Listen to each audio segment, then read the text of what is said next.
and welcome to Blocked, episode 38. And I'd like to welcome back the amazing Anne Pinkava, Aw, who thanks. everyone should know. And if you don't, you're wrong. You're watching the wrong podcast, I think. How are you doing? Doing good. Doing good. There's something different about you. I can't quite put my finger on it. Oh, stop it. So, a haircut. Yes. I no longer match the cover photo. That wasn't intentional. It just happened. Yes, we're getting too much fan attention. Oh, it's just terrible. Yeah. So what was the decision behind having your hair cut? I mean, I know people have the haircut, but this is quite a lot of hair that you've had cut. I know. Well, I used to have my hair very short, but yeah, I needed a change. It was getting to be a lot. So I don't know. When it's like when you're, oh, thanks. Yeah, when it's your own, like it's your own hair that sheds and is on everywhere like a cat, you're like, yeah. Oh. You'd think being bald that wouldn't happen to me, but everything I knit ends up with white beard hair in it. I only have to touch my beard and the hair falls out somewhere. So it's either cat hair or beard hair. So, oh, everybody likes your hair so far. Oh, thanks. Well, 2 people. That means everyone. No one said anything. No, like obnoxious hate. Actually, I hate your hair. I'm like, oh well. Oh. Go on, somebody needs to do that now. Go on. That's fine. So before we start, what are you knitting? I can see your fingers there in the. I am. See, I have its match. I brought this pile of knitting. Aha! I'm knitting a second Yaira. Oh, a second. I saw that one on. What did you show it on? Knitting Wars, wasn't it? That is great. I really like it. I'm a big fan, even though I didn't quite get the pattern done. See, now I need that hat to go with my t-shirt now. Yeah. So that will work. Mm-hmm. Anne got me this t-shirt, by the way, and some comics. So thank you very much for this, Anne. That was very yes, kind and then the people at the Ripaverse went and put another comic book out, like within a week of the closing of the Ira campaign. So what's with that? What's the new one? What's the new comic? Gooding. Oh, right. Yeah, I remember you telling me about that one. And not to totally shill for them, but they have their cheapest version of the comic book is $18. And if it's just books and no shirts and other things, it is a cheaper shipping rate internationally. So. Oh, just a bit of an update on the haircut. So 3 people now say they like it. Then a 4th person says, and then Cheryl, I will jump on the bandwagon. Great haircut, Anne. Oh, thanks. Right, anyway, enough about Anne. Enough about me and my hair. If you can hear a sneezing in the background, the cat is literally just by the microphone here, and he's sneezing his little head off. So I'll probably get some cat snot in my face in a second. Oh. Anyway, the reason why we're here is because we're going to talk about you on the cover of issue 14. We're going to go through issue 14. And we're just going to chat about whatever comes up along the way. So I'm sure we'll deviate quite drastically. So, did you show? Oh, so you're knitting the second Yara hat, aren't you? Yes. Yeah. Now, why? Yeah. Oh, before I forget, I meant to ask you this. Why are you knitting a second one? What was wrong with the first one? Oh, there's nothing wrong with the first one, actually. But the Yaira was written by the Saska sisters, who are twin sisters. So I'm making twin hats. Oh, you're determined to get in with the Ripaverse, aren't you? You want a job at Ripaverse. Have you asked them yet?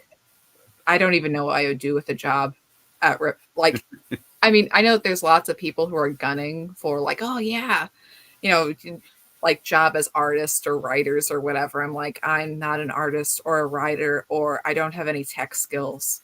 So I don't, besides me just standing there and going, hey, I don't like how you do your logos. Oh, yeah, I want them to be different. That's like the only... You're still in the 1800s when it comes to technology, aren't you? So you... Right. You can't even answer their email. No, you could probably do that, just about. Yeah, but I'm not. There's nothing in particular. No, I am a superhero knitting person, so genuinely I am excited for these comic books because I genuinely like superhero stories Well, and I genuinely knit superhero stuff. And if I can send them to people to be excited about it, why not? well, I have the comics, da, da, da, Da, da, but I da. still haven't read them yet. I have literally not had chance because of doing issue 15. But once issue 15, the work is done for issue 15 now. It's just being finalised with the layouts, etc. But from next week, I'll be able to read them all, and then we'll have to do another chat at some point about all of the comics. So yeah, so that's something to look forward to. I'm actually really gonna. I want to. The reason why I've not even tried to read them yet is I know that I want to sit and actually concentrate on it, and I might even make notes ready for when we chat about it next time. Right. Otherwise, at the moment, I know I'm going to have half a mind on something else as well. But anyway, Yeah, shall we? Oh, sorry, go on. No, just say that I'll have to reread them in the meantime too, to make sure that I'm up to par exactly. Aha, yes, because I'll catch you out otherwise. Right. So let me just make this. As usual, I'm pretty rubbish at doing. Why is that not going where I want it to? No, that's not it. Does it normally show the internet bit at the top when I do this, or? I think it must do, mustn't it? I don't believe so, but you know how rubbish I am at this, people. So bear with me. Anyway, this is the cover of last issue, which was issue 14, which was the Bear Arms issue. And on the front, we have, what was she called? Sarah Connor? Is it Sarah Connor? I was trying for Sarah Connor. I don't know how well I hit, but yeah. It's really funny when I do these covers. Well, I don't do the covers. When people submit covers when there's a gun involved, there's loads of American people who say, "Oh, I love that cover. I love that cover." And I just think, if I put a gun on every cover, I'm on to a winner because they just seem to love guns. So, tell us about the picture. Tell us what it's all about. Well, it's obviously you with a gun, but yes, tell us about the day. Well, gosh, it was miserable cold. Just remember, it's like 40 degrees out, 40 Fahrenheit, and I was freezing, standing there in a little Punisher A shirt. Trying to get the picture to go right. And okay, the original Sarah Connor picture is she's standing there in a tank top, sunglasses, hair down, gun upward in one hand, holding a cigarette in the other. Okay, tried the gun upward thing, did not look right. You couldn't see the gloves, which is a big part of it, actually being able to see the gloves. Just wouldn't work. Did a couple of other photos, and originally the photo we had wasn't right for the cover. So I actually had to put everything on, go back outside, take another picture. Didn't end up using that one anyways. Yeah, it was. You had some really good photos, but the problem that we had was that we had to put the logo. Mm-hmm. And one of the things that I've realized is that this happened recently with the issue 15 cover as well, is that I told the photographer, we make sure you leave room for the logo, not thinking that everybody's automatically going to assume the logo is going to be at the top going horizontal. Oh, yeah. So everyone always seems to have loads of room top and bottom, but they don't think. But then why would they unless I tell them to, So right. Just for anybody else, if you're ever doing a cover photo for the magazine, please do a wide shot so we can play with the logo. I think with this, I don't know whether was it this one. I think it was. I had to Photoshop the background on the right-hand side of the block logo. So I think that tree on the very right-hand side wasn't there. I think that, well, it probably was there in real life, but I had to create that. I think. I can't remember what I did now. But I was quite pleased because nobody's been able to tell until I gave the game away then. I told everybody, but the wonders of technology. And I was really proud of myself for managing to Photoshop the gun to go over the top of the logo. It's like, because I don't know much about guns, and I wasn't sure what that bit was in the middle of the K. So that bit of the gun. I'm assuming, is it the what do you call it, the sight thing? The sight, yeah. but I didn't know what else was attached to it, so I just had to kind of guess. So what kind of a gun is that? It's an AK-47. Only thing the commies ever made that worked. Is this the thing that the Biden administration are trying to ban? Oh, no, that's well, all guns they're trying to ban, but that's the AR-15 that is always the hot topic one, which is stupid. It's a gun. It's fun to shoot, but it's not anything really special from any other gun besides just the ease of use. It's a very simple gun. The other photo that I did was with an AR-10. So I didn't even notice there were two different guns. Oh, shows what I know. I know. Well, it was, my dad was helping me with the photos, and he's like, "Yeah." It's like, "Okay, so what do you want to use?" I'm like, "Well, I want the one Sarah Connor has." She's like, "Okay, AK-47, we can do that easy." And he's like, "But what about this one?" I'm like, "Okay, why?" He's like, "No, it's more firepower than the AR-15." He jokes that's like, it's like, "Oh, nobody should have an AR-15." He's like, "That's right, they should have an AR-10." Oh, this sounds like a total geek conversation. I know. I'm just like, what? Yeah, I'm sitting there like, okay, sure. Like, it looks good for the photo. Thank you. So who actually was it your brother that took the photos? No, my dad took the photos. Ah, right. Oh, I don't know why. I thought it was your brother. Oh. Right. So, and is that your gun or is that your dad's gun? Dad's, if it's important. No, just being nosy. No, just imagine you going round, on the land there, protecting your territory. Oh, yeah. So, right, let's get going. So, on the inside page where we have all the contributors, we stuck an old, hideous teddy bear pattern, which I just thought was kind of, can you imagine? I thought it was so scary when I saw it. Like, oh. But it was kind of the only archive news thing that I could find that linked to a bear. What I really wanted was something with a real bear, but I couldn't find anything. But we put that there. And then did you see, somebody was it on Ravelry, where they tried to do a rundown of everything that was in this issue? Did I share it? I can't remember. And it was just so funny how they did it, because it was like everything was bad, from their point of view. Right. I think I may have seen it because I remember somebody kind of made fun of, it's like, oh, it's reprints of vintage knitting patterns. And yeah, it was something. One. And also, you can do that. And also, vintage knitting patterns are cool. What's your deal? Yeah, I'd like to know if anybody would knit this, and because I want to know what it would look like. Because obviously, it's a drawing rather than a photograph, so it's like anyone to guess what it's going to look like. Yeah, some truly cursed teddy bear. Yeah. What's the Annabelle? Isn't it Annabelle the doll? It'll be like. Yeah. So next page is just my usual, preamble, my usual waffle, and but then we've got the love story of the century. So this is Tabitha and Tom's story of how they met. I think it was. I read it and it was actually quite sweet. Mm-hmm. And she said that when he read it, because she showed it to her husband Tom, and apparently he did kind of tear up a little bit. But I'm not sure whether she was exaggerating about that or not, or whether she was, pulling his beard at the same time or something. But it is quite cute. It's quite a cute story. It is.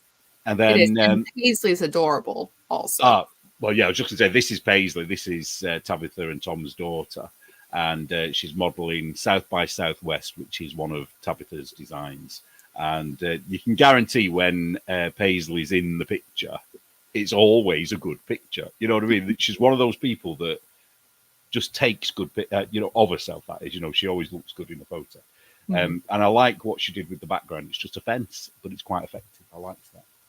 So this pattern, I'm trying to think.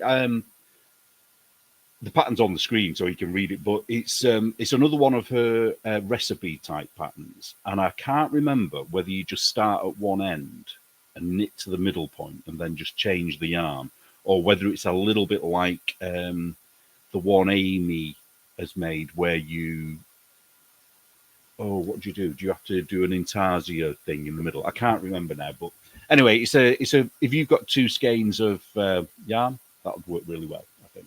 And like all of Tabitha's patterns, you can do it in any weight yarn, no gauge. Go with it as you feel, and hope for the best. Knit what you like. Stop when you want. Yeah. Chuck it in a cupboard when you've had enough. Bring it out again. Now, this I loved. This again was Tabitha. This was her bear stew. So she did the recipe for how to cook bear. And there's a couple of things in it which I love, which is something like, what was it about the veg? I can't see it quite here. I think she says, don't worry. So celery and carrots. Don't worry. No one eats that shit anyway, or something. I think that's what it is. So you don't have to worry about the celery or the carrots. But yeah, I just think, how am I going to get a piece of bear in Manchester, in England? You know what I mean? How's that going to happen? Very, very difficult. Did you read this about the plus sizes? I did, yeah.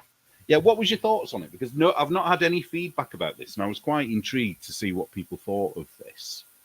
Well, what their opinions were. Because when you size up patterns, that it's like, not everybody carries weight the same way. So yeah, I'm trying to think, because you have two different articles that mention plus sizes in this one. So maybe I'm confusing them. Oh, well, yeah, don't worry, because we'll talk about them both. So we can. Right. No, it's interesting because, trying to figure out what parts, if you have a really well-fitted knitted garment, trying to figure out which parts are, which parts you need to expand on and which you don't. Like, necklines don't need to be expanded upon to a certain extent.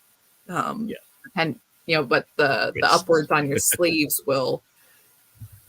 But yeah, it's interesting.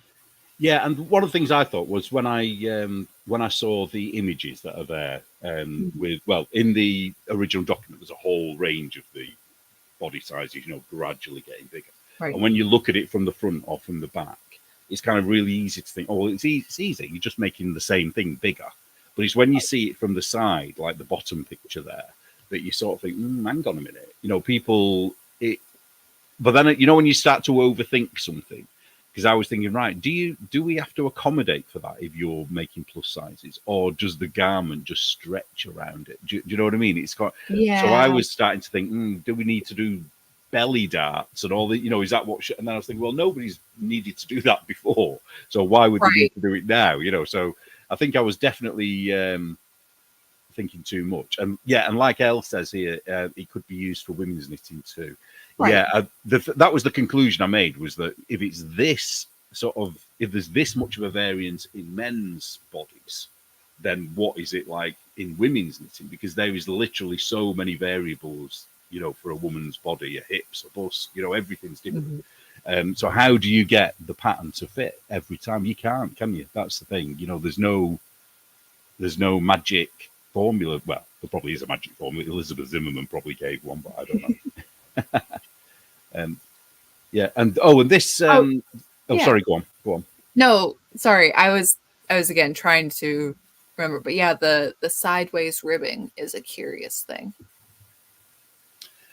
Oh, do you mean this chart here? Yeah, this. Yeah. Yeah. Well, this I found in Mary Thomas's book, and it's just one sentence in a whole chapter. She's a bit like Elizabeth Zimmerman, where you have to read everything, and if you see something that you think is important, you need to highlight it, really. And she just said with one sentence what people used to do years ago for fat men, basically, probably fatter women as well. And it was this chart, this pattern here. And it's the same pattern that people have been using for those socks where you don't need a heel. So when you put them on, you twist it around your foot. And where this knit and purl design is, it creates some kind of a stretch that allows for bulges, basically.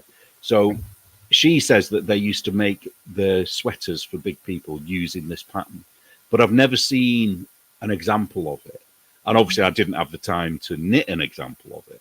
So I'd be really intrigued if anybody has, and kind of how it Yeah. works, because it must twist around you if you're thin. So if you're thin, it must kind of twist.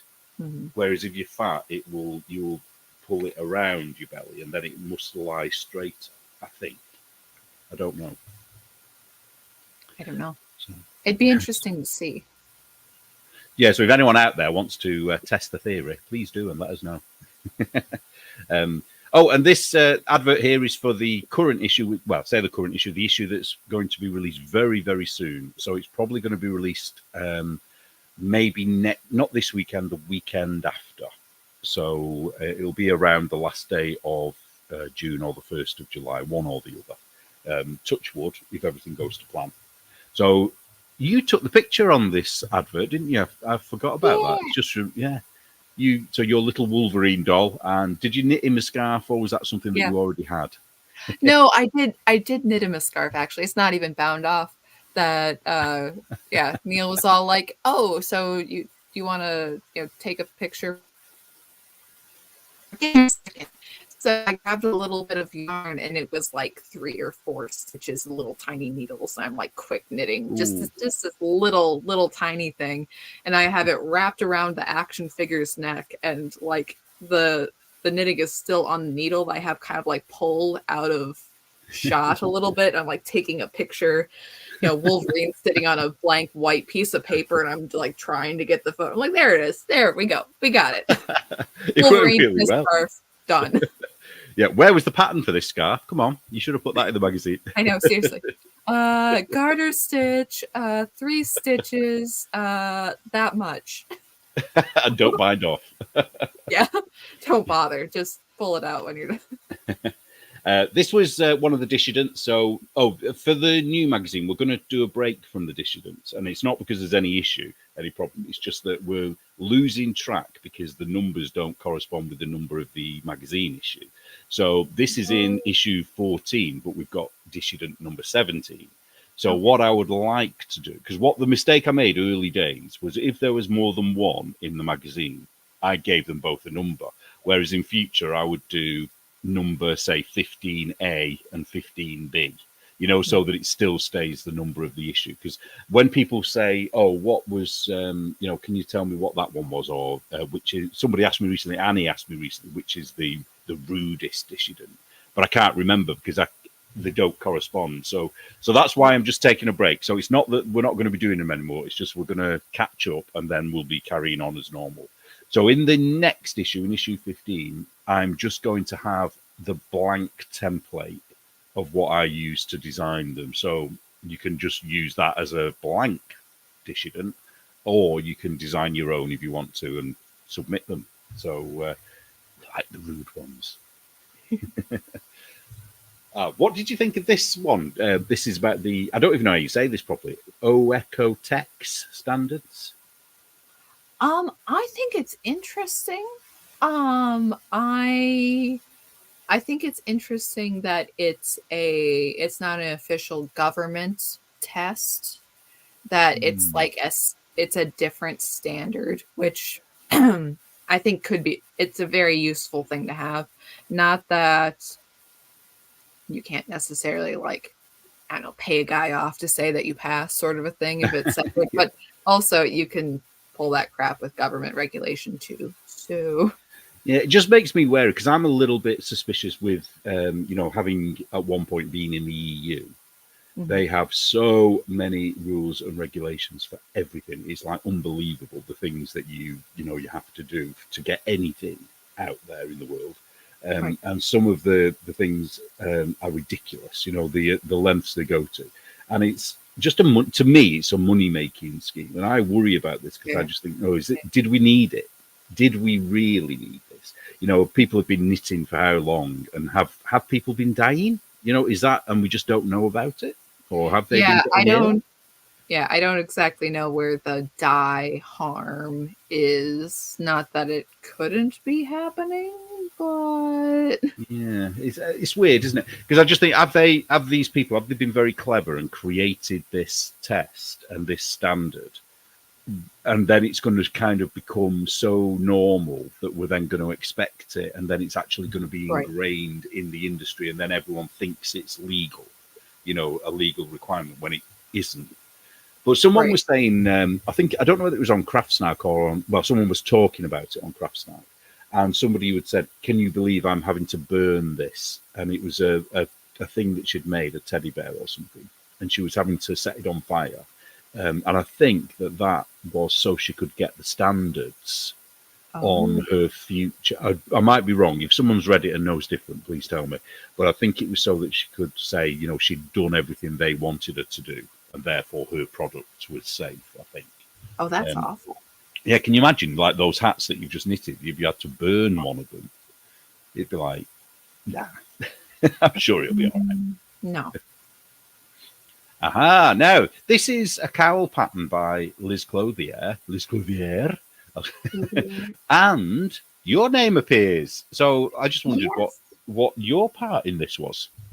Yes, I did the little Claddagh heart crown thingy. Yeah, Liz did the rest of the cowl proper. Here, I have the receipts, man. I have the receipts in yarn. But Do I need to make you big? Let me make you big. Hold on. Oh, if you want to.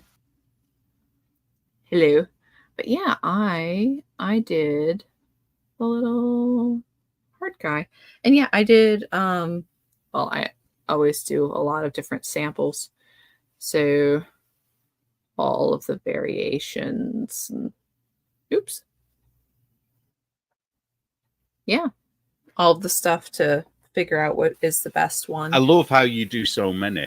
I mean, you've done another one. Let me make you big again. Oh, it's fine. It's just the same thing. It's just people want. Oh no, now he's gone. But yeah, it's another one.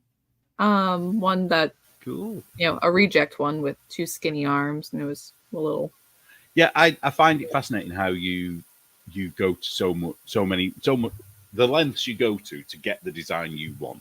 Because I'm a little bit more like DK, because I think she said before, if it doesn't go right the first time, it's kind of like meh, whereas you will do it over and over and over and over again until you get it right, won't you?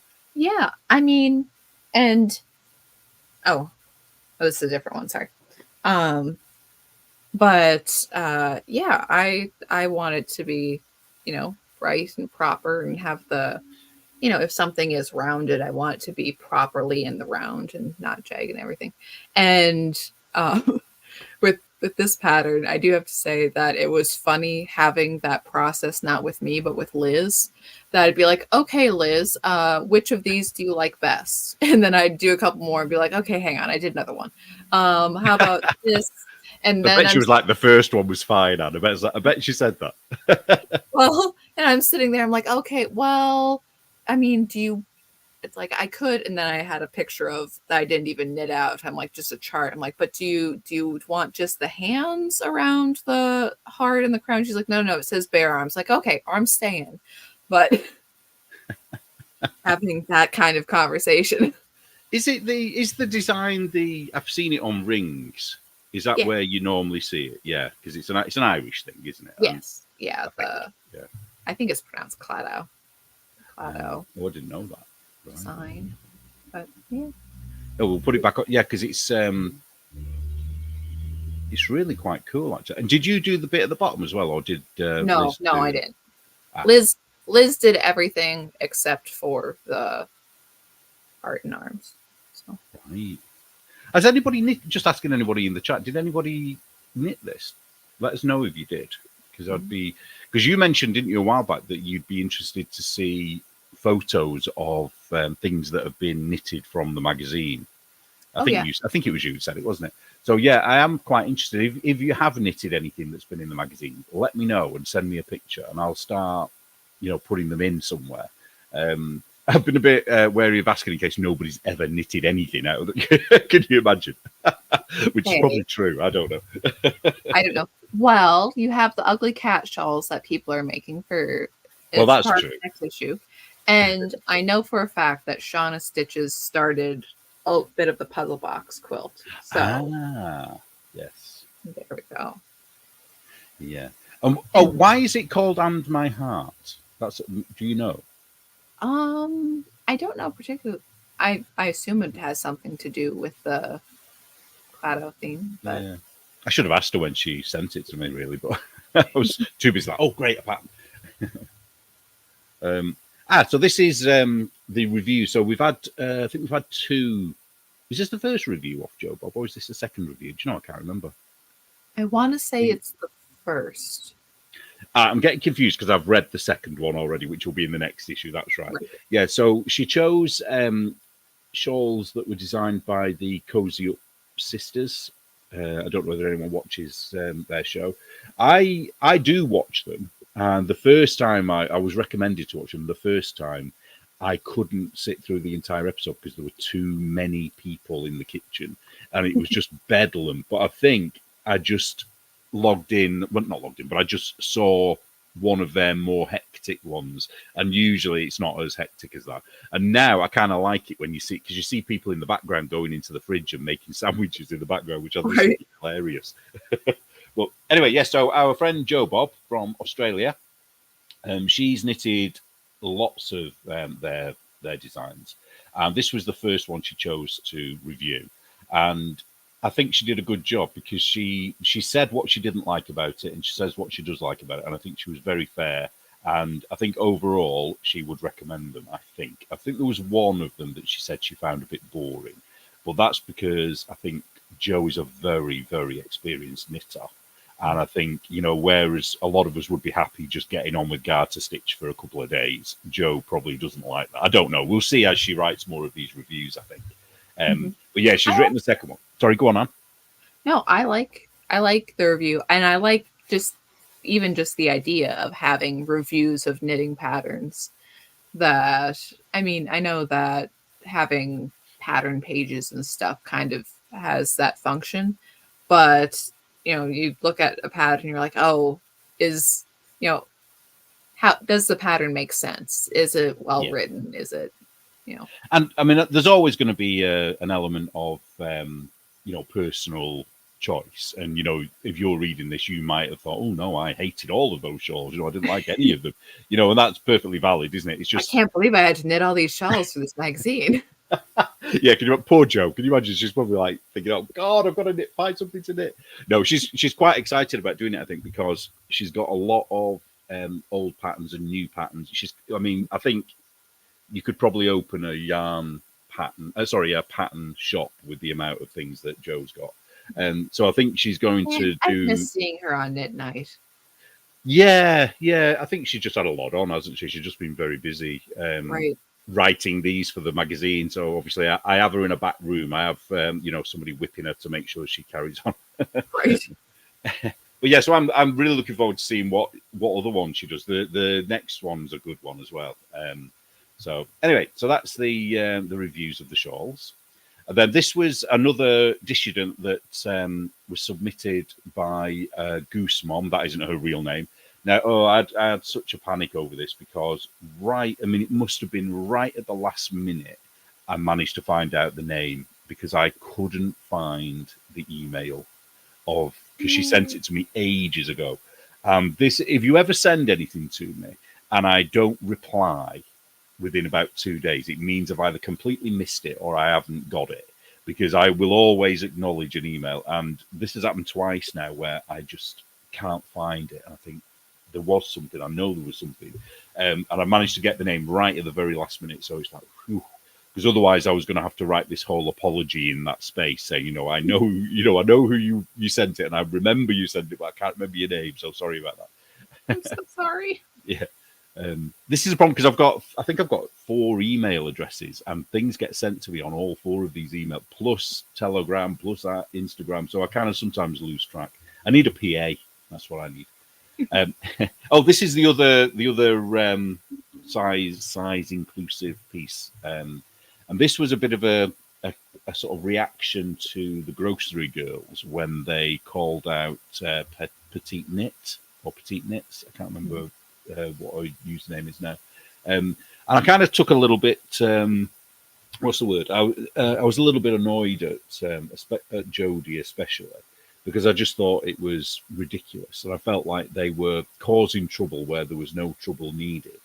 And because they have so many people that watch them, and I know that people will buy any old crap that they show on their show, literally, they will. And if they say, oh no, don't buy this because it's not size inclusive, then people won't buy it, even if their size is in that. Right. So I mean, not everyone will, because some people do have a brain, but there's a lot of people that don't, unfortunately, and they're easily influenced. Says me, that's talking about doing reviews in the magazine and hoping to influence people, but that's a different different audience. So there you go.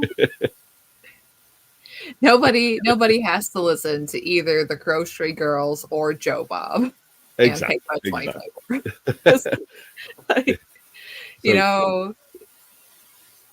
take it as you will. Yeah, and the thing that kind of got me most was I went to look at Jodie's patterns, her own patterns, and many of them only come in 1 or 2 sizes, which you might think, well, yeah, most only come in 1 or 2 sizes. But after doing all the research for the size inclusive pieces, the official standards say that head sizes go up to 27 inches in circumference. So that's our big head.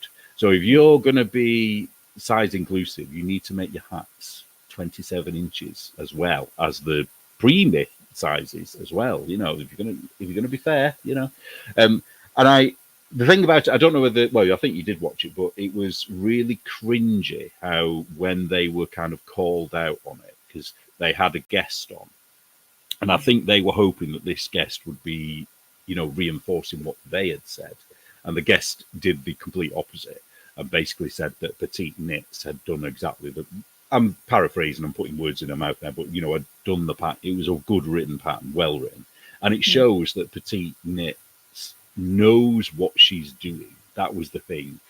She isn't just someone randomly making sizes bigger. She's actually thinking about how that size will work on that body. Right. And I just thought, why do that? And be so certain. This is about Jodie and Tracy. Why be so certain that you know better?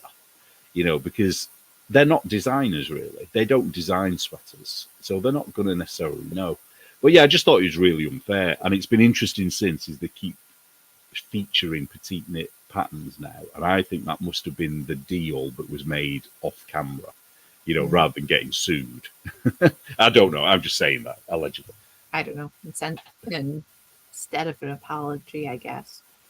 I don't know. Yeah. Apparently they did apologize in private, but I think the fact that they called her out publicly, they should have addressed that, and said, no, we shouldn't, not necessarily apologize, but they should have, said, oh, we were wrong to do that. But, right. Yeah, I don't know. And I mean, like pointed out in the previous article, getting sizes for the larger size is very difficult. So, I mean, not every pattern is going to suit someone who is larger, and it may fit in different ways. So it's like, oh, so every pattern has to fit these upward sizes. Like, not every pattern will work for these upward sizes. That you have to just kind of let it be. If you are bound and determined to make something that is past its pattern, you can. Or you can go for designers who purposefully design for larger people, which would also make sense. It makes sense to have people specialize in that. And I know that there's some pattern books that are out and other things.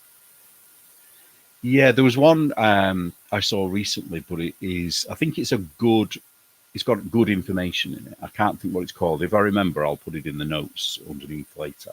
But it is woke. Everything, it's like everything's about, what was it? Masculine bodies rather than men, and, feminine bodies rather than women.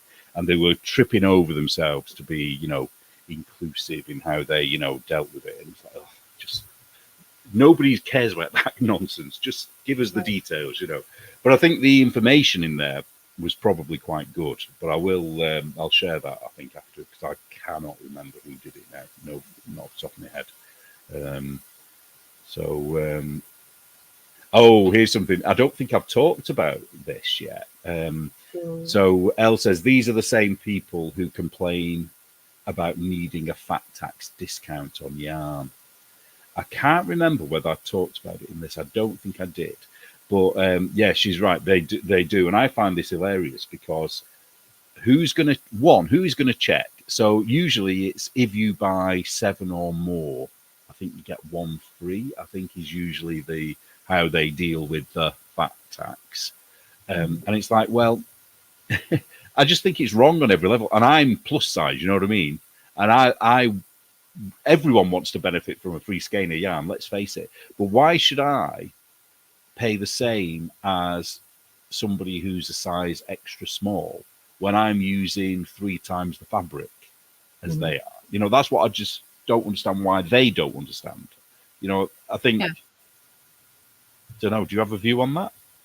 No, it makes sense too. It's like, oh, the skinny person should pay as much. No, it's not as much fabric. It's not as much yarn that you're selling. And also, it's like, okay, so offer a quantity discount. That can also be used by anybody.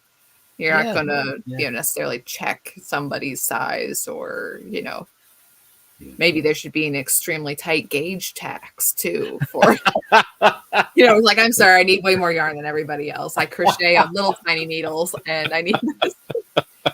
What does that mean? Because I'm a tight knitter, I'll get taxed twice.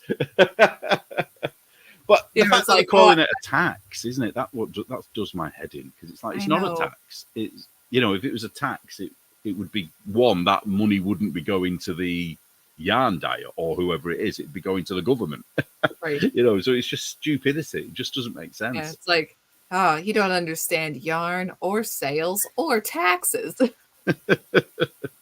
Yeah, it's funny here though, because I think I talked about this a long time ago. But a lot of the shop, not all the shops. So I know that some don't do this, but a lot of men's clothes are the same price, regardless of the size that you pick. And I think that's because they're probably being made in a sweatshop in India somewhere, so they can afford to do that. But we get used to that. So when something is more expensive because it's a bigger size, I think that's where the shock comes in, and they think, "Ooh, why should I have to buy that?" It's like, well, because it's bigger, because it's got more fabric, because more work went into it. There's so many reasons why. But the other thing about all this size inclusive stuff, and we've said this before on Knitting Wars, I think, is that if it's a problem, learn how to do it yourself. I mean, you only have to do it in one size. It's not like you've got to learn how to grade 17 sizes. You just have to learn how to adapt a pattern for you. Now, some people probably don't have the time or, the inclination, or can't do it for whatever reason. But if you do, that's the starting point, I think, rather than expecting, people to do it for you. Because the thing is, nobody had this years ago. If you bought a pattern in, 1950, the chances are it was in one size, and you had to adapt it yourself. I don't know what changed really. Yeah, and also, and I do understand frustration. Well, kind of like when you walk into a store and you don't find something in your size, or you put it on and it's like, yeah, this doesn't suit me at all. But I understand that you're like, oh, I love this knitting pattern and it's not going to fit me. That's a frustrating thing. But it's kind of the difference between, oh, I would like to offer my pattern in more sizes for more people, versus I'm sorry, if you don't have a 7XL, you are just a horrible human being. Yeah, and also, I mean, I think there's a job opportunity out there for somebody. Well, when I say a job, I mean a self-employed job, where if they were somebody who can adapt patterns easily, they could offer this service to people and say, right, I want, I don't know, whatever. Say the ranunculus was only in 2 sizes, because it's the only pattern I can think of off the top of my head. They could say, right, well, I need that ranunculus in 7XL, and they will do it for you. They will grade that pattern for you. Mm-hmm. And I don't know whether that would be legal, because they'd be dealing with someone else's pattern, but I'm sure there would be a way of doing that. Even if you just did it on the side, behind the scenes, I can't see a problem with that, because you will have bought the original pattern anyway. So, What's this? Elle says, not to be indiscreet, is it? But being larger busted, most sweater patterns don't work and sizing up isn't helpful. So I learned how to add the bust stars. Yeah, because you're going to end up with, presumably, if you just grade it up, you're going to end up with a massive sweater where you actually just want the room at the front, isn't it, really? I think. I might be making that too simple. So anyway, enough about size of sweaters. Let me just find where am I?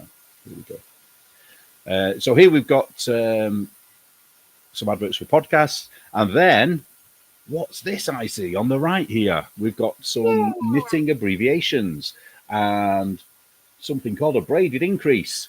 What's that all about? What's all this then? What's this nonsense? Yes, that is for my glove pattern, which is coming up. Yeah. Did we? Oh, sorry. Go on. No, sorry. I was just going to show it off a little bit. That I have gloves, but I also you can't really see. It's not even. There we go. And then you can't hear Neil while I'm here. But yeah, the braided increase. I don't know if you can see it particularly well, but 'tis a new increase invented by myself. Maybe you can see it better in the light yarn, even though in this glove there is a little bit of a flub. So don't pay attention to that. I'm not sure if you can see that. I didn't choose the best project to show it off as a first-hand thing, but if you can see on the thumb right there, there we go. You can see the little crisscross of the braided increase. Yeah, we were talking about how you would use it on, say, a raglan, weren't we? And like trying to figure it out. Did we come to a conclusion on that you could do it, couldn't you? Yeah. Or would it be every other row? I can't remember what we were saying about it. With this braided increase, the basic theory of it, and there's an accompanying YouTube video too, is that you increase one stitch every row. And you know how you make rights and make lefts, that you go into the stitch under it and pull a stitch. So you're doing that, but you're doing it over the last stitch that you made. Right. So it's back and forth, but you're pulling it over each one to create a little braid. So if you were doing the raglans on a sweater, you would be alternating which way you leaned on every raglan increase, wouldn't you? Yes. Rather than you would always, if you have your straight line of where you're increasing from, it would always be going out from that line. So the cat's just going crazy, and I've got a big glass of water that he's going to knock off. Sorry. Oh, it's not over. But yeah, you would be crisscrossing your stitches over each other, but the increases would be going out. Ah, right, I see. Right, yeah, because before I was thinking, no, go on. No, but you can see on the glove that the increase is starting. Oh, sorry. I feel bad.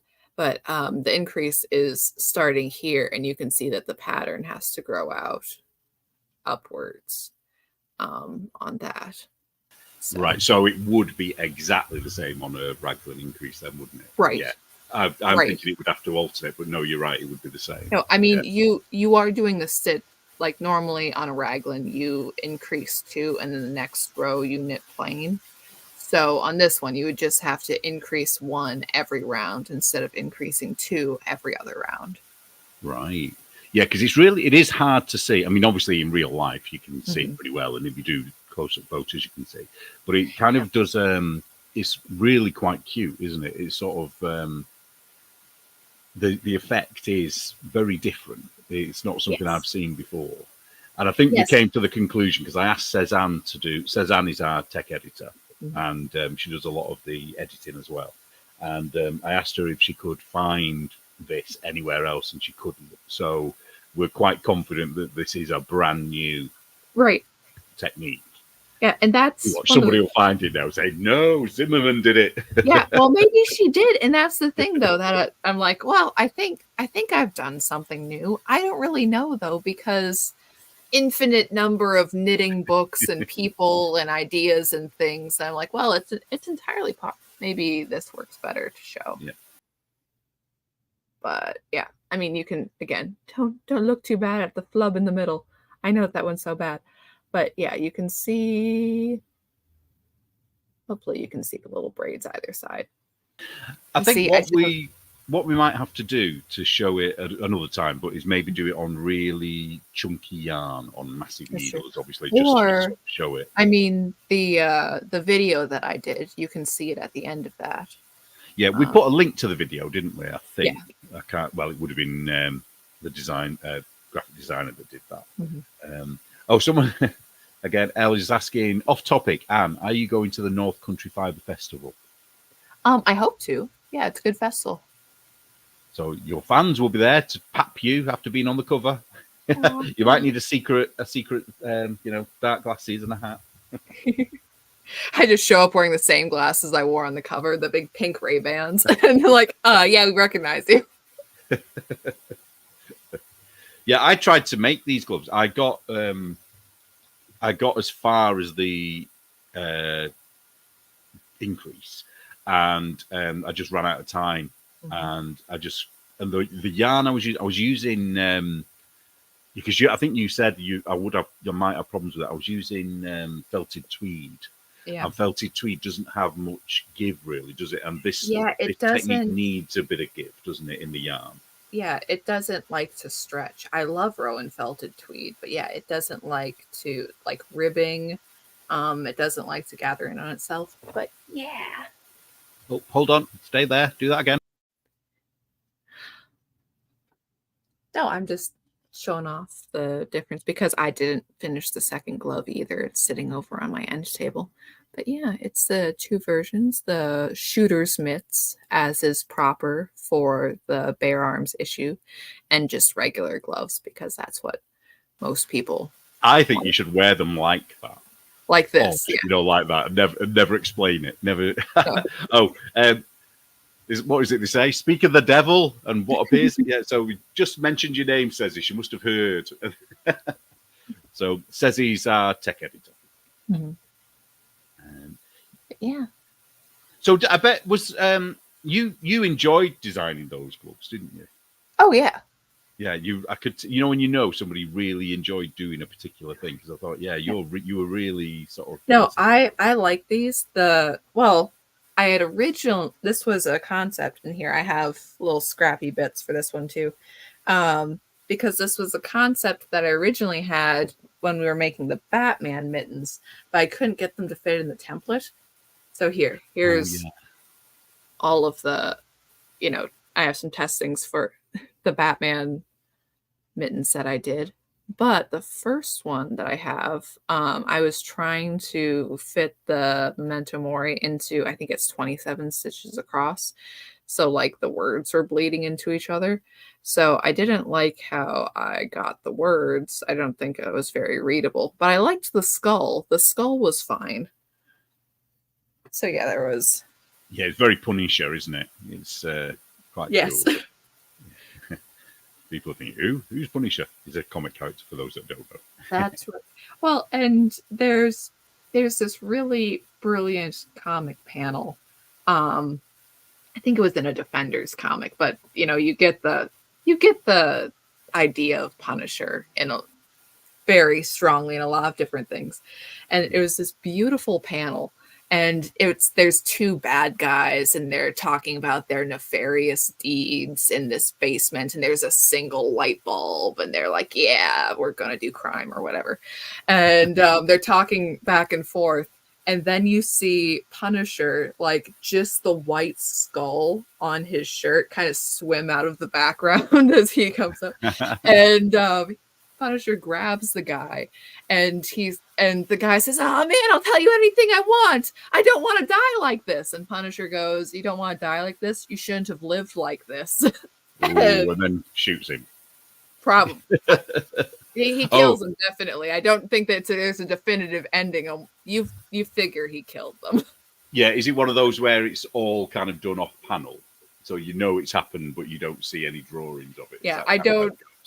Yeah, I don't remember what the definitive ending of that panel was, because it wasn't mostly about Punisher, it was about other things. But it was just like this little mini story, and it was such a great line. But yeah, Memento Mori is remember that you will die. It's often associated with Ash Wednesday. You know, it's to remember that, you know, life is short, and also not to misuse it. And it is often associated with skulls too, that people will have Memento Mori skulls as sort of a thing. So I didn't know, and when I saw it, I actually thought it was because of the new Depeche Mode album, or the latest Depeche Mode album, which is called the same thing. But obviously, well, I like Depeche Mode, so there's no problem. works on all these levels. Exactly. It just keeps going. Yeah. How did just have? Oh, if we can zoom in on here, I don't know if this will work. You had to use. I don't know if people can see the chart there. You had to use a different symbol as well, didn't you? Like, yeah, I'm not sure. I'm not sure, because I was just in the Stitch Fiddle. Stitch Fiddle that will still not take my money.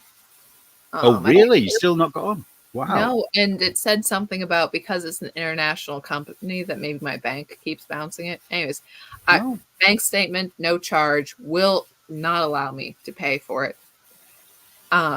Weird. Somebody else was having the problem. Was it on Knit Night? Somebody mentioned it. I can't remember who it was now. That is really odd. You'd think they'd be desperate for your money, wouldn't they? I know, and PayPal doesn't work like either. You know, as awful as PayPal is, normally it'd be like woohoo. But yeah, so yeah, I have to keep deleting patterns now if I want to create new ones. Oh, that's crap, isn't it? Well, if you want, we can talk about this offline. I was going to say, see if you can try and send them to me, and if you want, I'll see if I can store them on mine. For now, anyway, you know, I don't know if that'll work. Right. Okay, so moving on from the gloves, now we've got a book review, and I feel like I've talked about all of this once before, but I don't know whether I'm just dreaming this, but everything's sort of like, I'm sure I've done a live about this. But this is by Katie, and I feel so bad for Katie, so I have to apologize and thank her at the same time, because I kind of pressured her, shall we say. I didn't bully her, honestly. I pressured her into reviewing this book, and it's the ziggurat method, and it's supposedly a way of knitting something completely seamlessly, and it's hard to explain. She was on Fruity Knitting, which is where I first heard of her, so it's a few years ago she was on Fruity Knitting. But for her to do the review of the book, Katie had to actually knit one of the patterns that was in the book for it to make sense, to understand what was going on. Because often a bit like with your increases, you have to have a go at it to understand it a little bit. I think when you're just imagining it, it doesn't always make sense. And I think she had to rip one out as well. So she knitted a sweater and had to rip it all out, and did it again. And she said some interesting things about it. She said it's an interesting technique, but I don't think she would be in a hurry to ever do it again.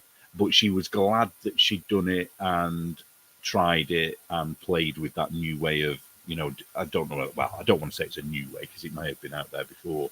But here she shows all of the ways that you get around having to seam. And in my mind, I mean, I might be wrong.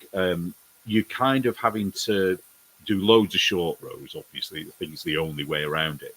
But, you know, like normally if you're doing, say, a V-neck, you would have to leave one side so that you could knit this side. I think this method somehow gets around that, so you end up working on both, and you never break the yarn. I might be wrong on that, but that was the impression I got from reading it. But yeah, so I don't know whether anybody else is inclined to try this method or not. But I find it intriguing because I like the idea of it, but it does sound like it's a bit of a faff, for want of a better word. But I think it was a well-written book from all accounts. So, we've had the Bare Arms crossword. I think says, well, I think, why am I saying I think? I know says he comes up with these, and she works hard on those. And this, I think this is why I'm thinking I've done this before, because I talked about the cross-stitch patterns with Veronica in the last issue.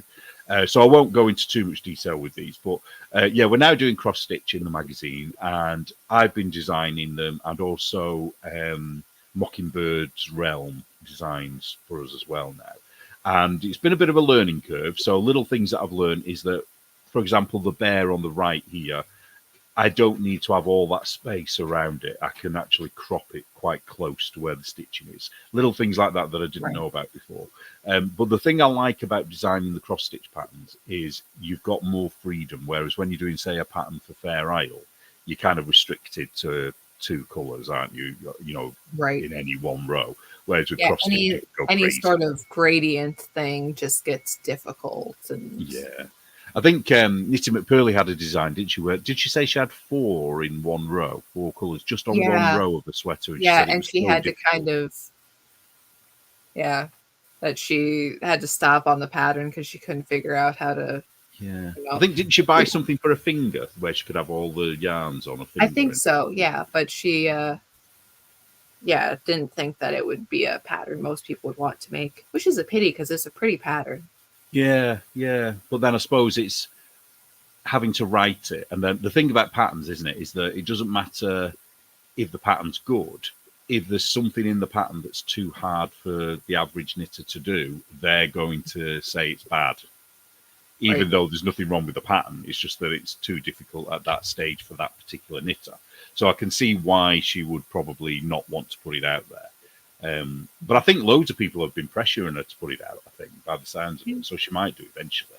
Yeah. And all that to say, too, if you look at my braided increase and you're like, oh, no, never. You just put in your own increase. You're fine. You're good. Yeah, that's true. Yeah, it doesn't, it's not essential for that particular pattern, is it? It's not, it's, there's always a way to get around these things, isn't there? So on the right here, these are the patterns by Mockingbird's Realm, I should say. And she has a very distinct style, but the new one for the next issue, I absolutely loved. And it was what I was saying before that I'd lost an email. It was the other cross-stitch pattern for next issue. I just couldn't, I didn't know whether I had it or not. And I had to do this thing where I said, I don't know, were you actually going to design something for this issue? And she went, yeah, I sent it you on the 12th. And I was like, oh, okay, sorry about that. Yeah, so he was probably sat there thinking he didn't like it. He didn't like my pattern, he hasn't said anything, Right. And I love that pattern too. They're so bright and fun and cartoony. And it is I love pixel art in general. And yeah, it's very graphic, isn't it? It's it's quite, and the new, wait till you see the one for next issue. I absolutely love it.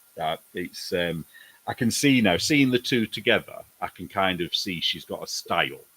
And there's something, I think it's going to be popular because you can do things with it. I know Veronica, I think, is doing something with this pattern. She's going to take one of the guns and put it in something else, I think. She mentioned that last time. So, yeah, I'll tell you what, I've had more fun designing cross-stitch patterns as well than I have doing knitting patterns. So there's something, because I'm come from an illustrative background as well, I find it a little bit more, what's the word? It just seems to work easier for me. Although, I have to tell everyone, I've lost my tablet pen. So I can't do anything at the moment in terms of drawing. So I'm going to have to buy a new one, sadly, which is going to be a nightmare because because what I use, I don't use the iPad. Although I do have a pen that goes with the iPad. I can't use it. I just haven't got enough, what's the word? I've tried to use it, but I don't have the coordination on the iPad yet. I have a big, what's called a Wacom Cintiq tablet. It's quite big. It's like A3 size, and that's what I'm used to drawing on. And it's the pen for that I've lost. And I've been looking online, and apparently it's really difficult to actually get a new pen to sync up. with them. So Right. I'm not quite sure what I'm going to do yet, but I'm going to have to give it a go at some point. And then you can guarantee when I buy this new pen, I'll find the other pen because I keep it in the same place all the time, and it just wasn't there one day. And I keep it under my computer. So what I think has happened is one of the cats has got it, and they've been playing with it, and it's probably somewhere in a dark corner in the other side of the flat somewhere. So, and I know I'm going to find it one day, and I'll be gutted then because it'll be like, damn. Yeah, Right. so I've got to sort that out before I have to design anything new. Here I did do some patterns with these bear heads, and the reason why I never actually put the patterns in rather than just the motifs was that we did have a tester that did one of the patterns that I'd done, and my mistake was that I was trying to put pearl stitches into the pattern because I thought, oh, that'll look quite cool. I thought it's going to look good as the bear, like the texture of the bear's body. And as a piece of Fair Isle, it was really clumsy. When you look at it, it was a bit too thick. And so what I did, I took all of the pearl stitches out, but by then there wasn't enough time to actually have it tested as a pattern again. So I just thought, well, I'll put the charts in, knowing that they work. So if you want to use these, feel free. And on the right-hand side there's two red boxes, and you've got a choice. You can either use just one of the boxes or both of the boxes together. You can do either and do what you want with it. And this one on the left is what the original cowl was going to be. It was going to be the two bears. Hands up, don't shoot, bear. Yeah. Which is quite cute, isn't it? Then we've got adverts for upcoming issues. And oh, look, there you are. There's your ad. And I think, yes, that's the end. So that was issue 14. Now, So I was just going to say, you're probably not familiar it was an old Flash cartoon called Homestar Runner. What was it called? The Runner. Homestar Runner. Oh, right. No, I don't know that one, I don't think. Started early 2000s. Before YouTube was a thing, you had to log into homestarrunner.com and hope they made another cartoon. Oh. And they had a cast of cartoon characters and Strong Bad and Homestar, and not ringing any bells. Well, one of the little cartoon videos that they had on there was an advertisement for a charity called Pistols for Pandas, because they need all the firepower they can get. Don't you know that so many, of their natural rainforests are destroyed every year? Do you think that was inspired by that book, Eat, Shoots and Leaves? Did you hear about that book? It was really big in the mid-90s. Somebody wrote a grammar book, and it was eats,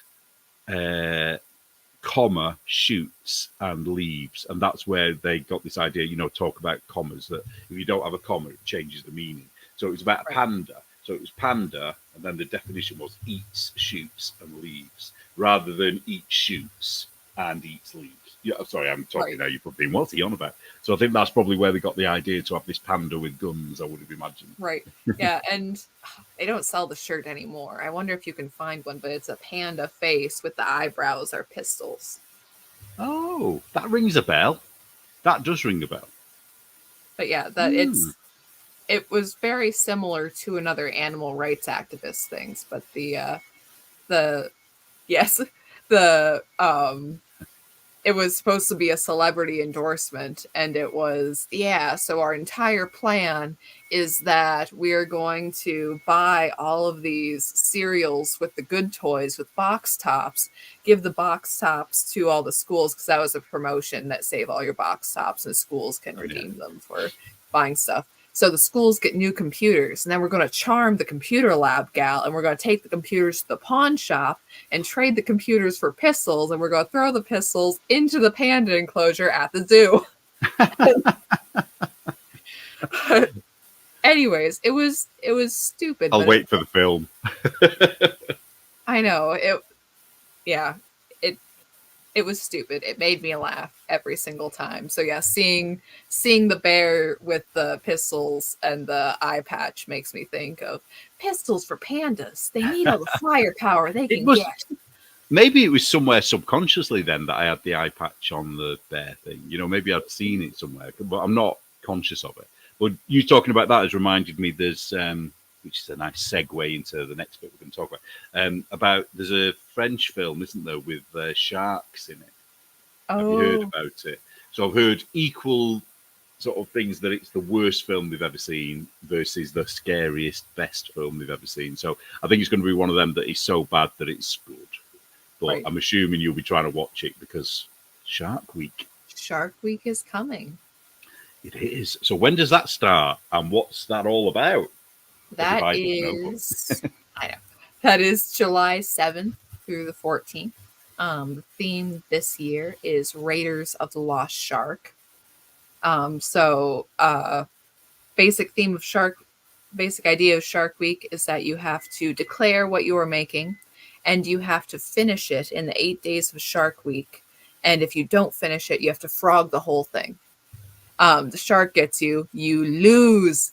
But everybody actually wins because everybody who enters gets free stickers from all of our podcast sponsors, which are very exciting. And also everybody who plays along is entered for prizes. There is a winner's pool, which is, much bigger, several prizes. And there is also a consolatory loser's pool that we'll do for prizes as well. But yeah, I said the other day, you've kind of got more chance of winning if you lose, haven't you? But obviously the prizes are right. different. Yeah, the prizes are nicer in the winning thing. But yeah, it's fun. And you get extra points, extra entries for if you have a shark-themed project or adventure archaeology, because it's Raiders of the Lost Shark. But if you have an on-theme project, on-theme yarn, on-theme project bag, or stitch markers, and also if you take pictures with your project. And so if you're watching it on TV, or if, you have a poster of Indiana Jones and you take a picture of your project with that, and it's up to 5 entries for that.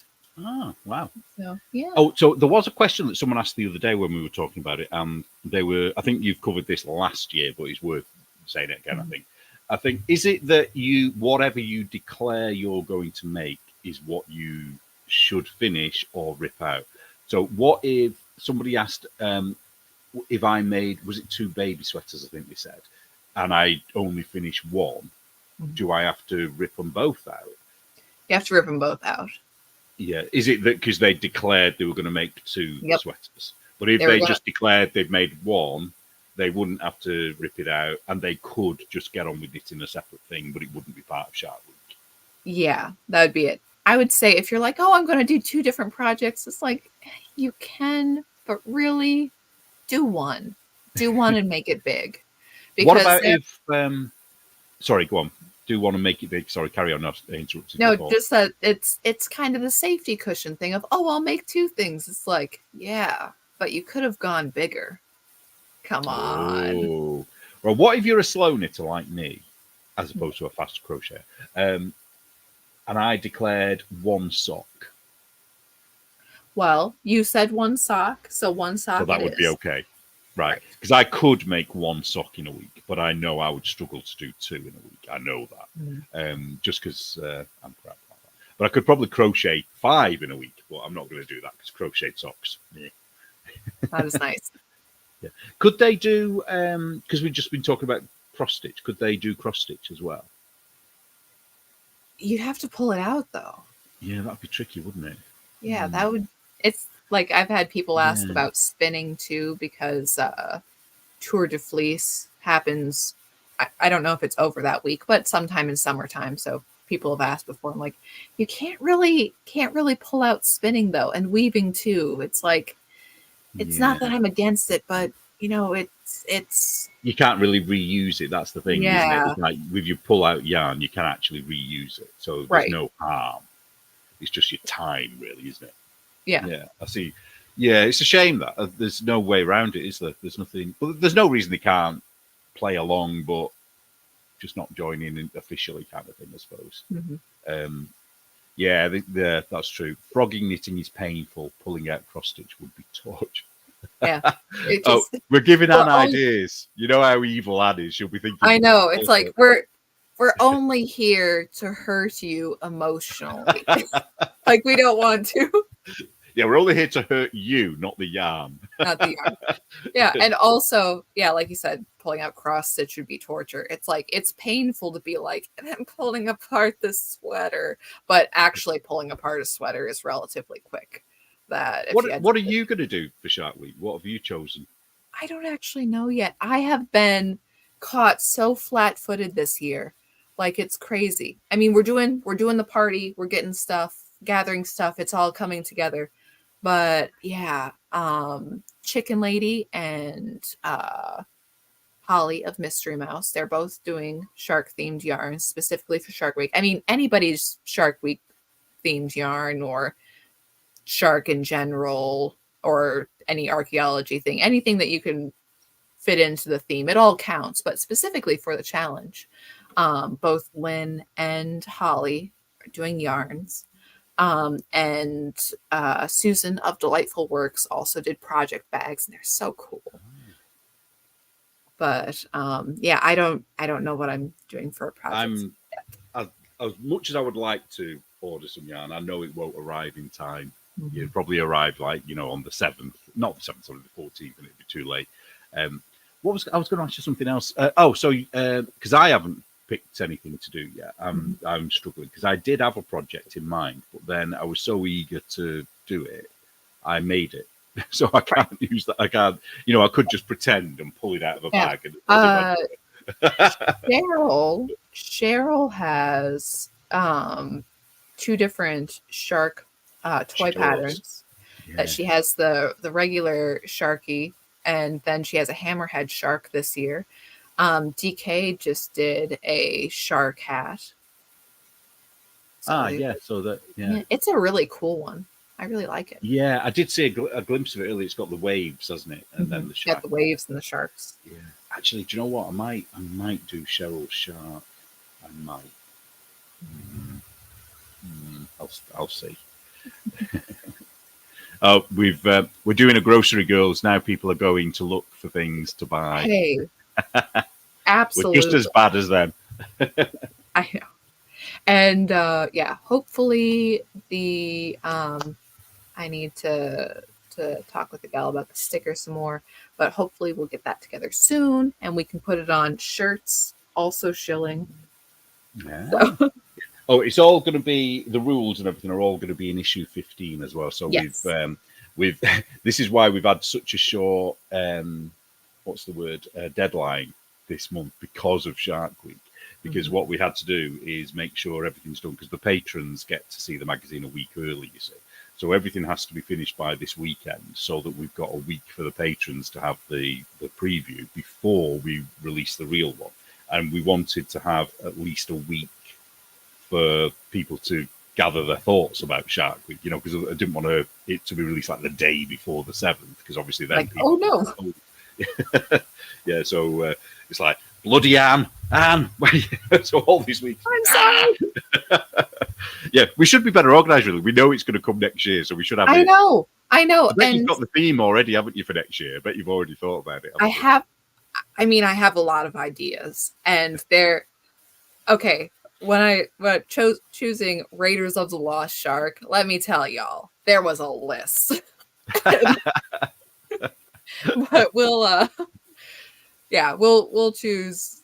Yeah, there's just generally, I have a lot of summer movie themed puns, so we could go this way for a long, long time.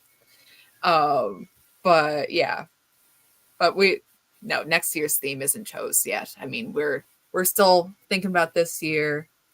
It's going to be cool. I just found it funny because I remember when you first, you didn't first pitch it to me, but when you first told me about it, and you weren't sure whether people were going to like it, and now it's kind of become a thing. You know what I mean? It's kind of like as if it's always been a thing. I mean, I know it's not always, but it's been going on for years on Discovery Channel, isn't it? Yeah. But like in the knitting world, it seems to exist. Yeah, and there's other people who have Shark Week themed knitting challenges. Like there's one gal who does socks, and there's a lot of different things too. But yeah, I'm still really excited about the concept. I think it's a hilarious concept. And as you can tell by my gloves, if it makes me laugh, then I'm going to inflict it on everybody else. That, I don't know, I think it's great. And yay. This is BS. She's the one who does all the layouts and the designs and puts the magazine together. And so I've got her in a cupboard. Again, another person I'm making work. So at the moment, she's working her little black sheep heart away, she says. Right. So, keep going. Why are you on here when you should be working? Right. She and Joe take turns on who's going to be the taskmaster. One stands over the other with the whip, and then they swap out. And then I do it with Cezzy as well. So poor Cezzy gets the brunt of it all, I think. Oh, what's this? You have a question. Because I got a question. Well, ask your question. Is it a private question? Right. Instead of emailing, go on. Instead of emailing.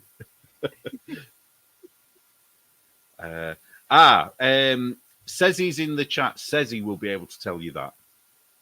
Hopefully. So, Cezzy, stop chatting and answer the question. Yeah, of course.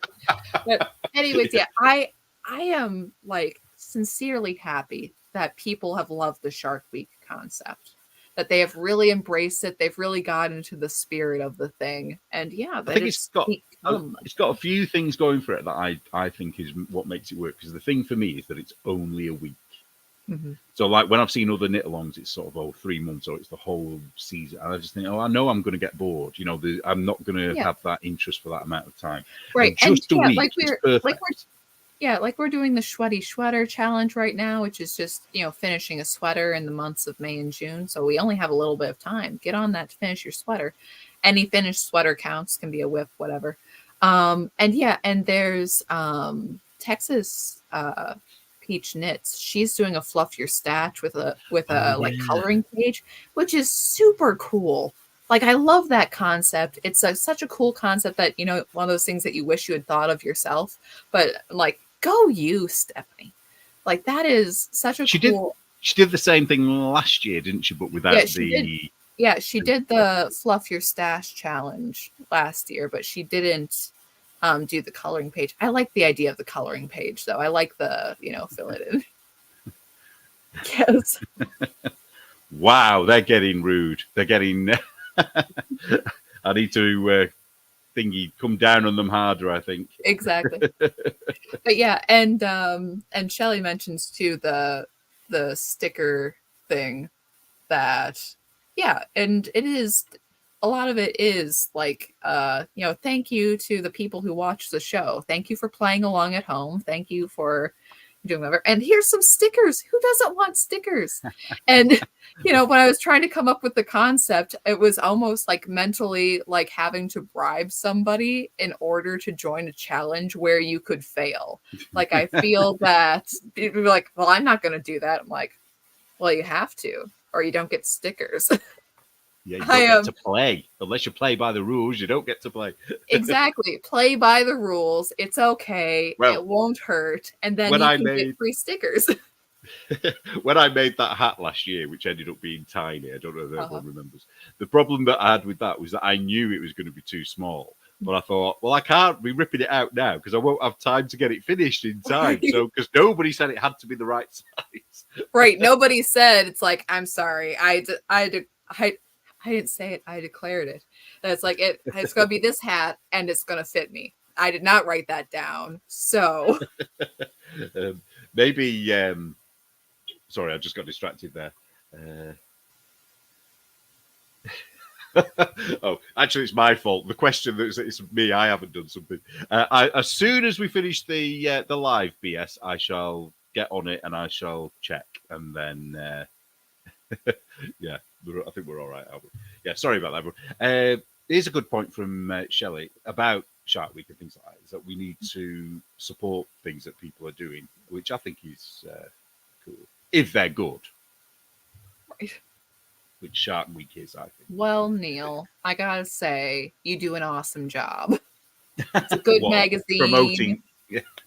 You promote people. Well, you put out quality content. You do a lot of work. Well, I think we need to thank BS and Sezi more than anybody, and the Yes. proofreaders actually. They do a lot as well. The Sezi is now. Oh, what was the title we gave you, Sezi?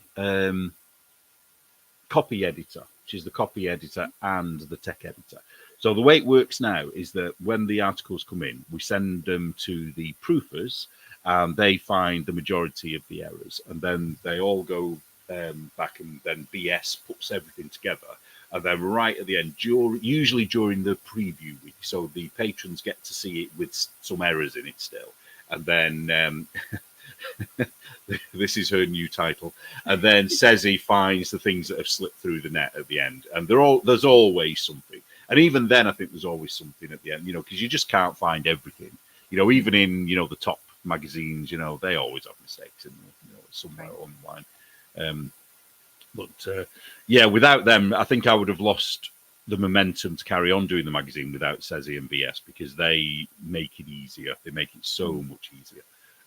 So thank you very much, my little slaves. Good work, slaves. Yeah. Speaking of slaves, we're going to be talking about slavery in issue 15. So that's going to be quite topical, I hope. So we've got Shark Week coming up. What else is coming up for you on the knitting calendar? I mean, Shark Week is the big one, and like I said, Sweaty Sweater. I don't know that there's anything really big happening. Yeah, I flubbed all my deadlines. That was big, but that's already passed. But you probably could have got Yara the hat in, couldn't you? Probably. But I think it's going to be good that you did, because I've mentioned this the other day, didn't I? I think we could do a Rippaverse issue, for patterns. I mean, specifically Rippaverse patterns, because we've both got other patterns that we've been trying to do, and for various reasons we just haven't got them done. I've got a couple, that I haven't finished. Oh, definitely. Oh, definitely. And I've seen previews, guys. They're really cool. But yeah, I have the Ira hat. I have a shawl that didn't work out. And yeah, a couple of other things that, I don't know, that's my problem with pattern writing. That part of me, like a project has to sit for a long time. And then I'm like, oh, okay, I can do it now. I've thought about it enough. This is how I'm going to. And then it changes when you actually work on it as well. And yeah, well, with the Isom shawl, I got to the point where I'm like, this needs to sit for a while. And I literally do not have the time. Think about what it's done. Yes. Exactly. I actually have this tin popcorn bucket thing that the project is sitting in now. It's in a timeout bucket. And it's sitting under my desk. It's just stay there. Put it on the naughty stare. But you could have gone with the pattern anyway, because even without the cross, you could have taken, because there was a cross, wasn't there, on the bottom that you just weren't happy with.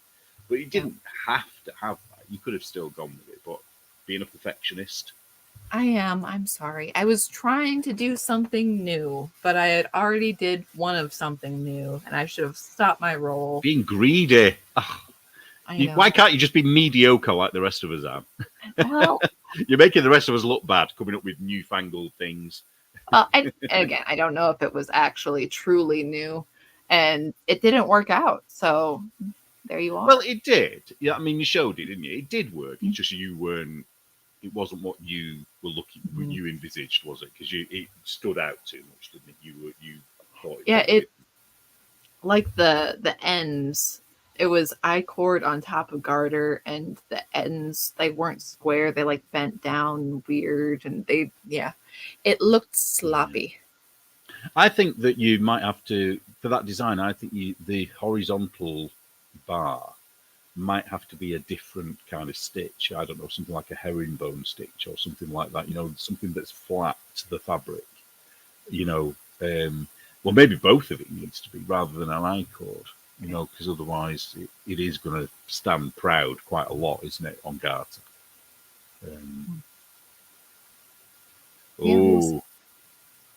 Go on, Shelley, you'll do it, because that adds to the fun, adds to the danger. You just have to knit faster, Shelley. Come on. This But yeah. cat is determined to spill this drink. I can just see the shadow in the back. Yeah, he's going a bit crazy. He had catnip before because I thought, oh, I'll get them all stoned, you know, before I go live so they're not bothering me. But obviously that didn't work. He's like, hey, how's it going? But yeah, so, I mean, kind of same thing for you in that you have the hero issue that you're all ready for. But after that, you have Dog Days of Summer. We do, yes. And I'm really sort of intrigued as to what people will come up with for that because could be anything to do with dogs. Anyway, you know, dog icons, dog hats, dog coats, or things with the images of dogs on. I don't know. But Dog Days is sort of summer, isn't it? It's sort of really hot summer days. So anything related to that as well. Because I really like it when people, well, I like it when people give us anything that's related. But if it has a bit of a spin, you know, like I don't know, you probably can think of all sorts of weird puns on that, you know, but I don't know what. Oh. Yeah, I had an idea that I shared with you before. But, I can't remember now. What was that? What was it? Can you not say at the moment? Well, I don't want to overcommit myself again because I'm having an issue lately. You can tell. I could do that. Yeah, famous last words. I'm in the naughty corner. So. Yeah, what is it? Is it a head to toe gown? Is that what you were going to knit in one week? Yeah. No, it says do cats qualify as dogs? Do cats qualify as dogs? No, but cats do exist in summer, so you can get in that way. Well, maybe the cat identifies as a dog. It's true. Not impossible. Who are we to say it's not? Oh, Shelley came up with exactly the same thing. She got there as well. Right.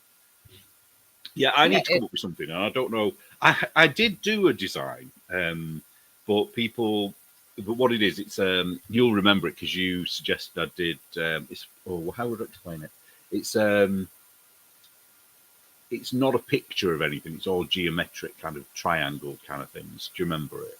Oh yeah. I don't want to make it smaller because I like the effect that it has. Yeah, I know. And my suggestion, there's long floats, and my suggestion was just miniaturize it. Do much smaller floats. Nope, I'm not doing that. Nope. Like, I don't like it. I'm like, okay, that's what I would do because I'm lazy. And you're like, yeah, and there'd be all these really cool methods to catch floats, and I'm just.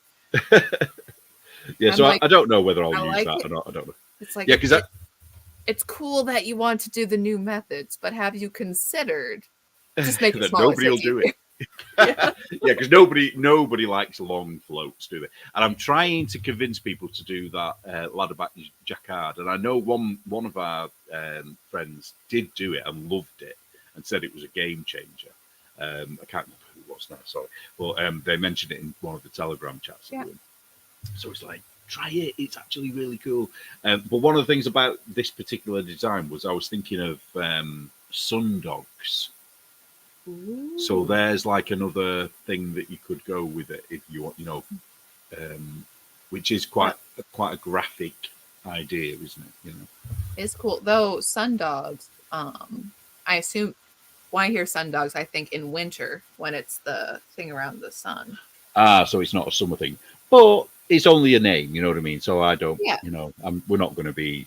How dare you put a winter thing in a summer magazine? I know. No, and also when I think Dog Days of Summer, again, I'm thinking outdoors and lemonade and baseball and strawberries. Yeah. Knit the sweat patches under the arms. Yeah, that one. That's the answer.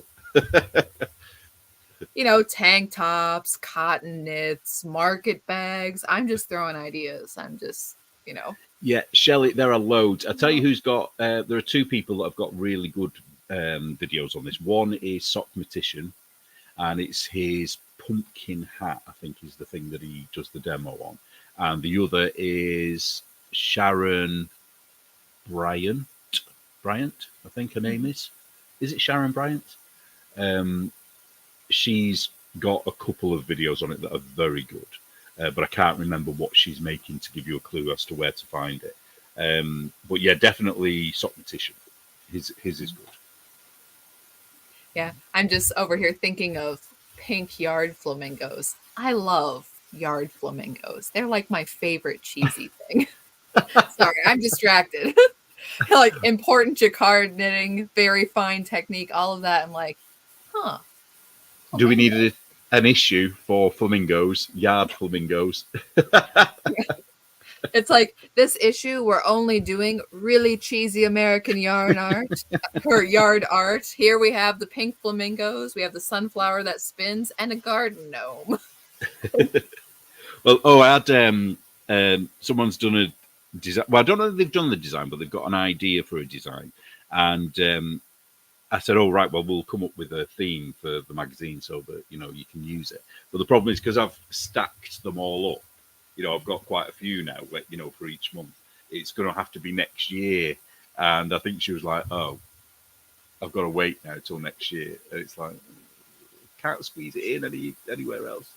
You're fine. Just put it in there anyways. Be like, yeah, this is connected.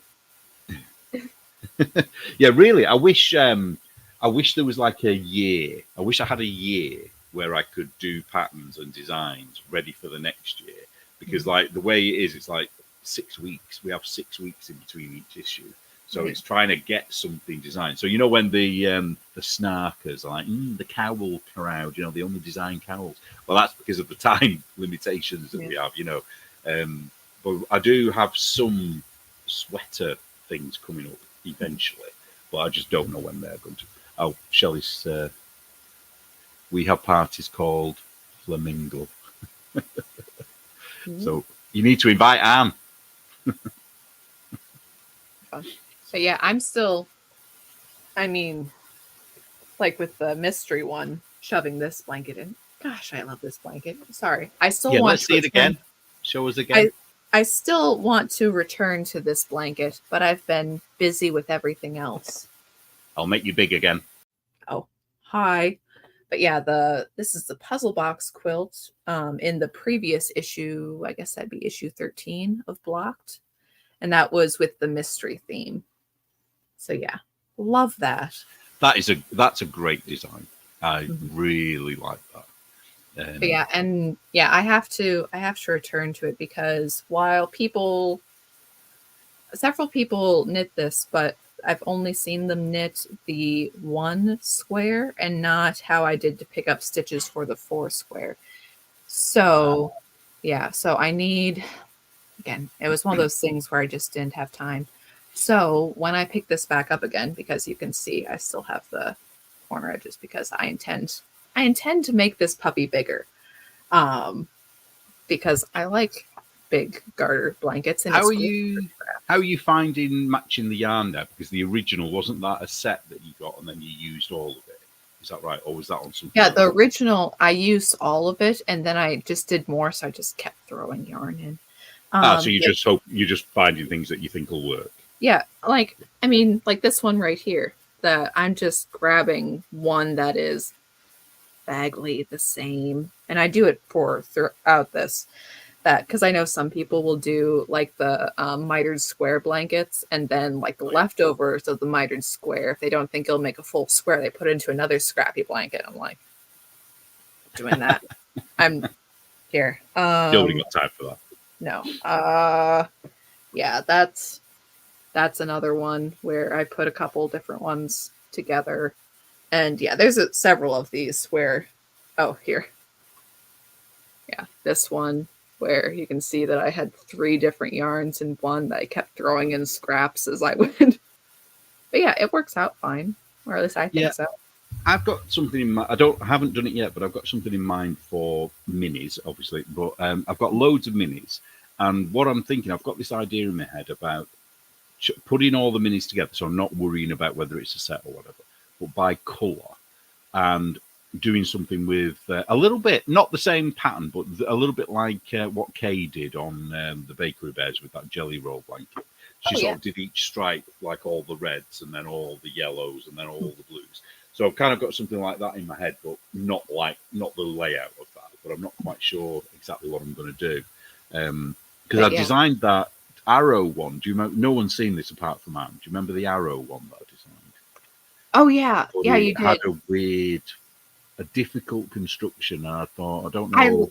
I really liked it, but at the same time, it was right after I had done this quilt, and yeah, and Neil's all like, "Oh yeah, you love garter blanket quilts." I'm just Yeah, like, go I on, can't. get on with it. Yeah, like, "Oh, you want to make this one too?" I'm like, "No, no, I'm just." Yeah, the problem with it was that you would, I think, if I mean, I designed it, but I can't quite remember, is that you would knit it in a row. So you would knit the tail of the arrows first in different colours of so many stitches, so many rows of garter, like a chunk of garter. And then with or without a black outline, I can't remember whether I went with that or not. So you do a whole length of it or a width of it, and then you have to pick up each individual arrowhead, a little bit like you were doing a memory blanket, the mitered squares, but triangles or mitered triangles. You do that all along, matching the colour with the tail, and then you would do it again, and you would join it so the arrows were pointing at each other but slightly off centre. I think that's how it was constructed, but I kind of thought it was a little bit too fiddly where you had to join it, and I thought it needs to have a way of just carrying on the knitting rather than sewing it or whatever. Yeah, that is a thing. And like I said, with this blanket, man, sorry, I'm just sitting here going, I want to return to my blanket. And because I love the blanket, every time, I mean, like, this is the stuff from the Ira hat, but I'm like looking at these sideways, like, yeah, once I'm done with you, I can put this in my quilt instead of thinking like, oh, I have, I can make another hat, I can do another thing. I'm like, but my quilt though. But So yeah, you're just knitting things for the sake of it now, just so you've got some left. exactly. Well, I have some yarn that I have another Ripaverse pattern set aside, and that's like double levels of like, okay, so I need all this yarn because I want to do this big shawl thing. All right. And if I have some stuff left over for my big shawl thing, I have this idea for a hat, which will be great. But what I really want is leftovers for this blanket. You should put a call out and say, if you've got some leftovers, send it. Well, I actually mentioned that before, and actually both Amy of Two Sisters and Lynn of Chicken Lady have sent me different like blanket scraps, different acrylic stuff, because I also needed scraps for all of these samples. That I was actually like, everybody says like, oh, I have all this, super savory yarn, and this is just whatever for my stash. I'm like, yeah, but I use it a lot for scraps like this, and these I have gathering in a bag to stitch together for a blanket. So even though it's like, oh, that's a lot of time that you're doing, knitting all these scraps, I'm like, yeah, but it's a blanket though. It'll be something eventually. I'll just That will be brilliant when it's done, because it's all your swatches, isn't it? That will be absolutely cool. Yeah. If you can get it all to match, like the sizes. I did make one before, and I never finished it, and then it ended up smelling a little bit like dog. So I'm like, like that is because you had a dog at the time. I think you need to explain that. Yes, it wasn't me, smelling like dog. Not impossible, but yeah, that it was kind of vaguely square, and at the end it was just kind of boxed edges of stuff, and like the ends were still hanging off it because I just stitched it together but haven't woven in the rest of the ends. And then I was cold and I used the blanket, and then the dog was on the bed and then it kind of smelled kind of doggy, and I'm like, well, I have all of these new scraps now. I will make a second blanket with the new scraps that will hopefully keep nicer. But have you seen what's he called? The Knitting Man. He's a British guy who does a lot of Fair Isle colour work. Have you seen any of his videos? I think you sent me some of his because he did a hair. That's right. Yeah. That was I love hairs. He uses, I can't remember the name of the yarn company now. Oh, again, if I remember, I'll put it in the comments later. But he gets like a box. He orders a box, and it's a range of different colours, and they're all, and there's loads of them. There's about 100 of them, so there's like 20 gram things, but they're not in skeins. They're in cakes, And I've been thinking about getting one of them just because of all the range of colours, and it would be Oh the yeah. perfect thing for a blanket. But then I kind of get what you're saying is it's better to you're using leftovers rather than buying new yarn for the blanket. Yeah. There's Because who's the gal who does all of the crocheted blankets, and she has crocheted blanket kits. She's out of England. Janie Crow. Maybe I want Blonde to say hair. it's like Attic something. Attic 24. Yes. Different person, but I know what you mean. Yeah, that's kind of the same thing and her colors are great, and it is an acrylic blanket kit, and it is relatively cost effective. So if I like really had it like, yeah, I'm going to do something very perfect. I'm going to knit all of these samples only out of her yarn, and then Would it be more of an Aran, wouldn't it, or a worsted? I think if you hold fingering together, I think, but you would get away with it as a DK.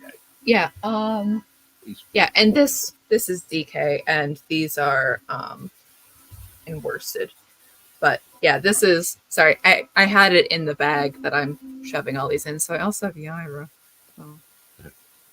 Yeah, I don't know who this is, but somebody called Helen Shrimpton does blankets as well. I don't know who that is. Do you know? So sorry, cool. you just showed us the Yaira thing, aren't you? No, Helen Shrimpton sounds a little familiar, but I don't know. Maybe I love blankets though. Yeah. I'm a fan.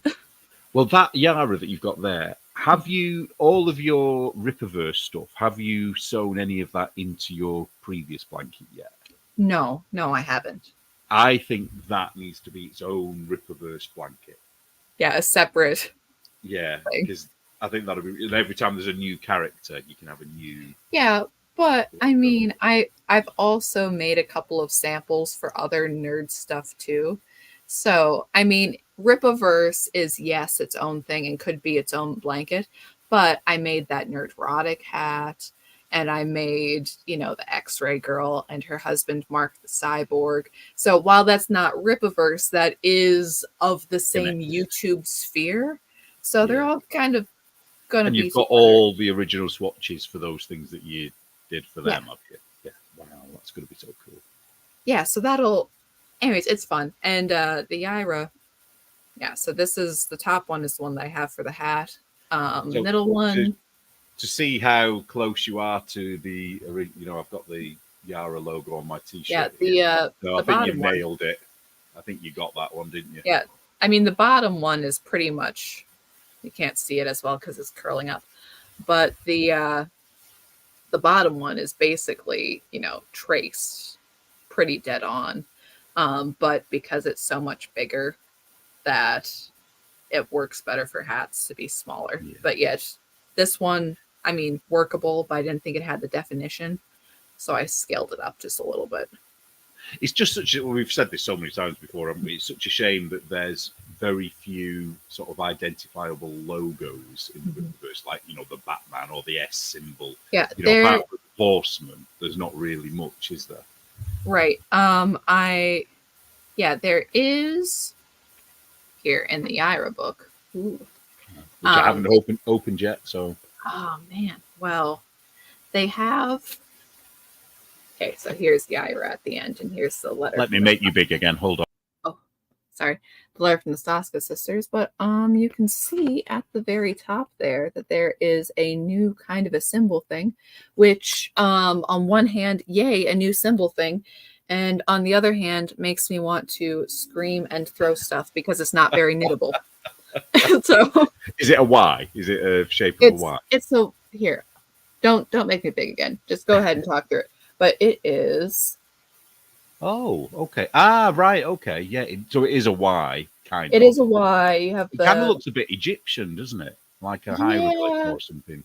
Yeah, it's got the stripes in there, and it's got multiple colors, and it's identifiable, and I don't love it. I'm just going to say that. Well, I might put that into my design that I'm doing for the Yara thing. I mean, you could very much knit it and all, but I'm like, I don't. And then here, try to find this without hopefully spoiling anything. But there's a couple of boxes in here, some dialogue boxes where this might not be the best page. Here, I'll kind of where they have like a little internal monologue and they have the symbol of the character with it. Oh, right. I'm going to make you big just for a second so you can try and show. Okay. Sorry, so you can see that it's Brian Solari speaking, that guy. So there is a little S, and there's distinct corners on that S. And that's his symbol, is it? Is that to show? I would assume that it's for him in particular. And yeah, it's got good clean lines, very knittable, very easy to put into. One of the things, if something like it's something that can be easily pixelated and yet recognizable. So I don't know if that will be further harder than you think if it's anything curved or circular. Yeah, it's quite tricky. Yeah, so I mean, and like the Projexis company, which is a part of the stories too, they have a logo. I don't know if that would be a logo, like something particularly desirable to have, but again, it's something that can be used. And yeah. Oh, it's about the same size, but they have the little Y's here again for the title page, and it's interesting. I suppose that the thing is with Rippaverse is they are getting away from, like, usually what happens when a new comic company starts, they're usually all pastiches of another comic character.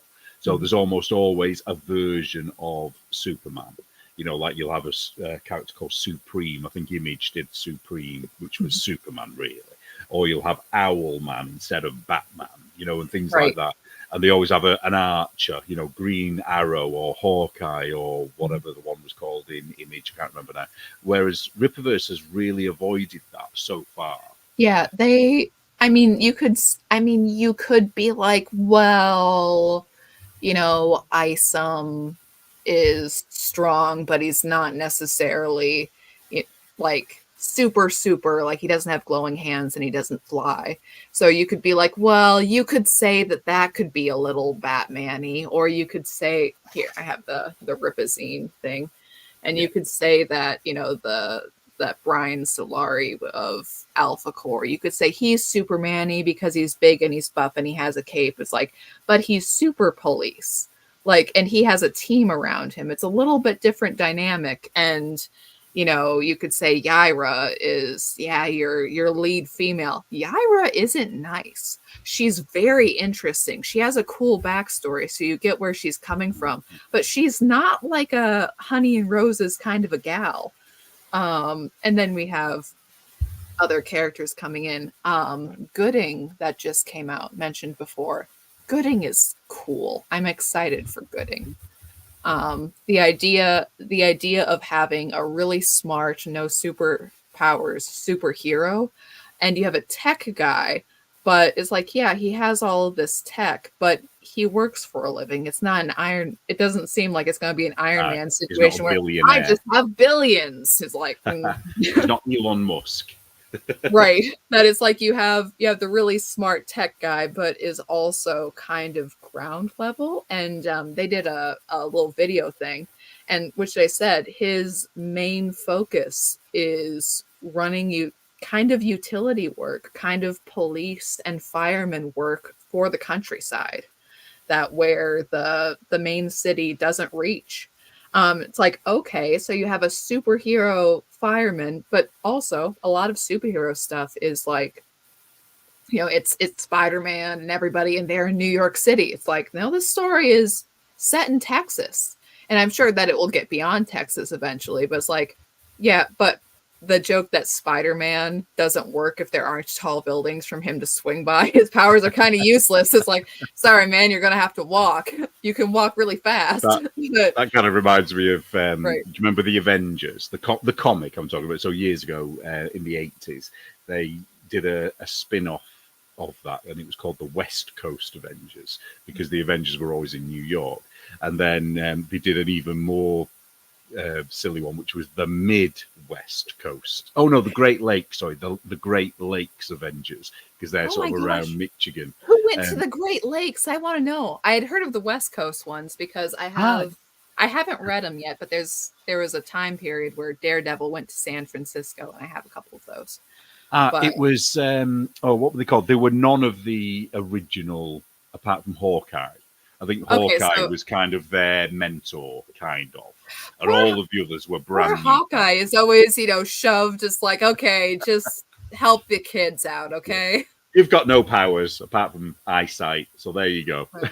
You're really skilled, man, but besides that... Yeah, I think they had to get rid of some of the characters, because one of them was, I can't remember her name, but she was a supermodel that could turn herself obesely fat, like huge, and she bounced. Which I think in a modern world probably isn't what they want with their superheroes anymore. I wonder why that one never caught on. Yeah, and another one was a woman who died. She was called Dinah Soar. So Dinah, the name, Soar, Soar, and she was a pink sort of pterodactyl woman thing, which was a bit weird as well. And they were. I think the idea was that they were a bit of a joke. They were silly superheroes, which is why they were the Great Lakes heroes. I've been not extensively near the Great Lakes, but in that area, and trying to remember what the town is that is famous there. I've been there. There's this little park, and it's Leif Erikson Park, and I'm trying to think of Pterodactyl Woman hanging out at this little park in, nowhere, Minnesota. There was another character called, was he called Flatman? I think he was called Flatman. So a little bit like Reed Richards, Mr. Fantastic, but he could just make himself go flat. So it's like, well, he can't stretch. He can just go flat. So his thing was sort of going paper thin and then sliding under doors. Right. And it's like, right, okay, but what else can you do? Yeah. Yeah, there's only so many applications. That's really impressive. I certainly can't, but if you could. But I just think it's funny how they had like super thin, as in flat, and then super fat. It's like, I think there was a bit of a fixation there, and I can't remember. There's another one. Was he called Mr. Immortal or something like that? And his superpower was that he just couldn't die, but that was it. So he was always dying and then coming back to life again. So he was always getting himself. But I think it was around probably just before Deadpool came out. I think this came out. So I think that idea that Deadpool has, where you can blast his leg off and it'll grow back. I think it was the same. Right. But if I can find the thing, I'll send it to you, because I know which issue they came. Well, I don't know, but I've got the issue which they came. Right. Out. Well, I got here now into comic book time. Because I have all of the Riffiverse stuff. But yeah, the lovely one you sent me, which is very exciting. But I also have a couple, because you've said several times before that Frank Miller Daredevil is the best. So I got a volume 1 and a volume 2, and then I'm not sure where this one fits in the bunch. I think he might have had a break, didn't it? I think he had a very big break and then went back to it with John Romita Jr. as the artist. I think I might be wrong on that. Yeah. I think the thing about the Daredevil, because it was in the late 70s, early 80s when he did Daredevil. And the thing about it now, because I was looking at a few the other day and I was thinking, I hope Anne likes these, because the stuff that he did then was groundbreaking. Whereas now a lot of people do the same kind of thing, Well, I kind of felt that way. So a couple weekends ago, I sat down and I watched all 4 Mad Max movies. That wasn't the current one in theaters. I had a day and I watched them all in one go, which was too much. That was too much. And at the end, everyone's like, "Oh, I love Fury Road." I'm like, I hated that film. Maybe it's because my eyes were bugging out of my head for too much Mad Max. But with the new one, Furiosa, well, Mad Max isn't even in that one. Mad Max I wasn't in Fury Road. I I don't know what you're haven't talking I haven't missed. I only like the first one, the very very first one. about. That's Yeah. the only one I like. No, I really like the first one too, but kind of that thing because I'm like, all right, I haven't seen this film before, but it's Mad Max. You're on the road and there's crims and you kill them. And you're the lone person out there fighting these things. But the problem is because of that, I watched the first movie, I'm like, hang on, it's not quite apocalypse yet. It's like, okay, this isn't explained. But because of that, I was sitting there. I kept waiting for his wife to die. Spoilers, everybody. Because I'm like, yeah, there's no way she makes it out of this movie alive. And then it keeps going. I'm like, oh no, his wife is in danger. I'm like, yeah, and she's going to die. And the movie continues. And because I already knew Mad Max was synonymous for lone dude who was, avenging people on the road. There was no surprise for me. No, like, is she really going to make it? She might. I just remember when it first came out, it would have been what, 82 was it, maybe, or 83? It was very early 80s. And I remember at school everybody was talking about it, and it was one of those films that all the boys wanted to watch, but we weren't allowed to because we weren't old enough to watch it. And somebody had got it because obviously their dad or their uncle or whatever, or let them use it, and everyone was like dead pissed off because this one person knew everything that was in it, and it made it out to be far gorier and whatever than it actually was when I did eventually see it. But yeah, I do quite like that film. I love the fact that it's Australia as well, and they're not. What's the word? They're not pretending they're not Australian, whereas sort of later it kind of is a bit more American, isn't it? Oh, says 1979. Oh wow, was it? Wow. Makes sense though. Mel Gibson was so young. Do you know, I would have put money on it being 82 or 83. Yeah. Wow. But yeah, I mean, I like Mel Gibson generally. Like, I just like him as an actor. Well, it's funny, isn't it? Because people probably don't. I don't know whether you like this as a non-Christian. I thought that his two films, the Passion of the Christ and Apocalypto, were superb. Apocalypto is up there as one of my favorite films, just because of the lack of dialogue and how good it is as a piece of storytelling without having to have what do you call it? What's it called when you have endless? Like when they catch the villain in this and they tell them all of their plans. What's it called? What there's a word? Oh, monologuing. Yeah, there's not. You have to learn what's going on as you watch. So there's and I don't know. What did you think of Passion of the Christ? I admit I haven't seen it. Oh, haven't you? No, and that's kind of, for kind of different reasons, but the same reason I haven't seen Braveheart. That it's like, that's exposition. That's the word I was looking for. Thank you. There you go. But yeah, it's like this. Okay, every with both films, again, slightly different subject matter for both films. Everyone I hear talked about. Oh, and also Schindler's List. I would put it in this category, where everybody says, "Wow, that was an incredible film." I'm so glad I saw it, and I don't think I'll probably watch it again. Never watch it again for a long time. It's like, yeah, I totally get that feeling. And because of that, I'm like, yeah, I should watch it because everyone says fantastic. And yeah, totally. But it's like, it'd be rough though. Yeah, I think that's the thing with all those films, isn't it? They're emotionally draining.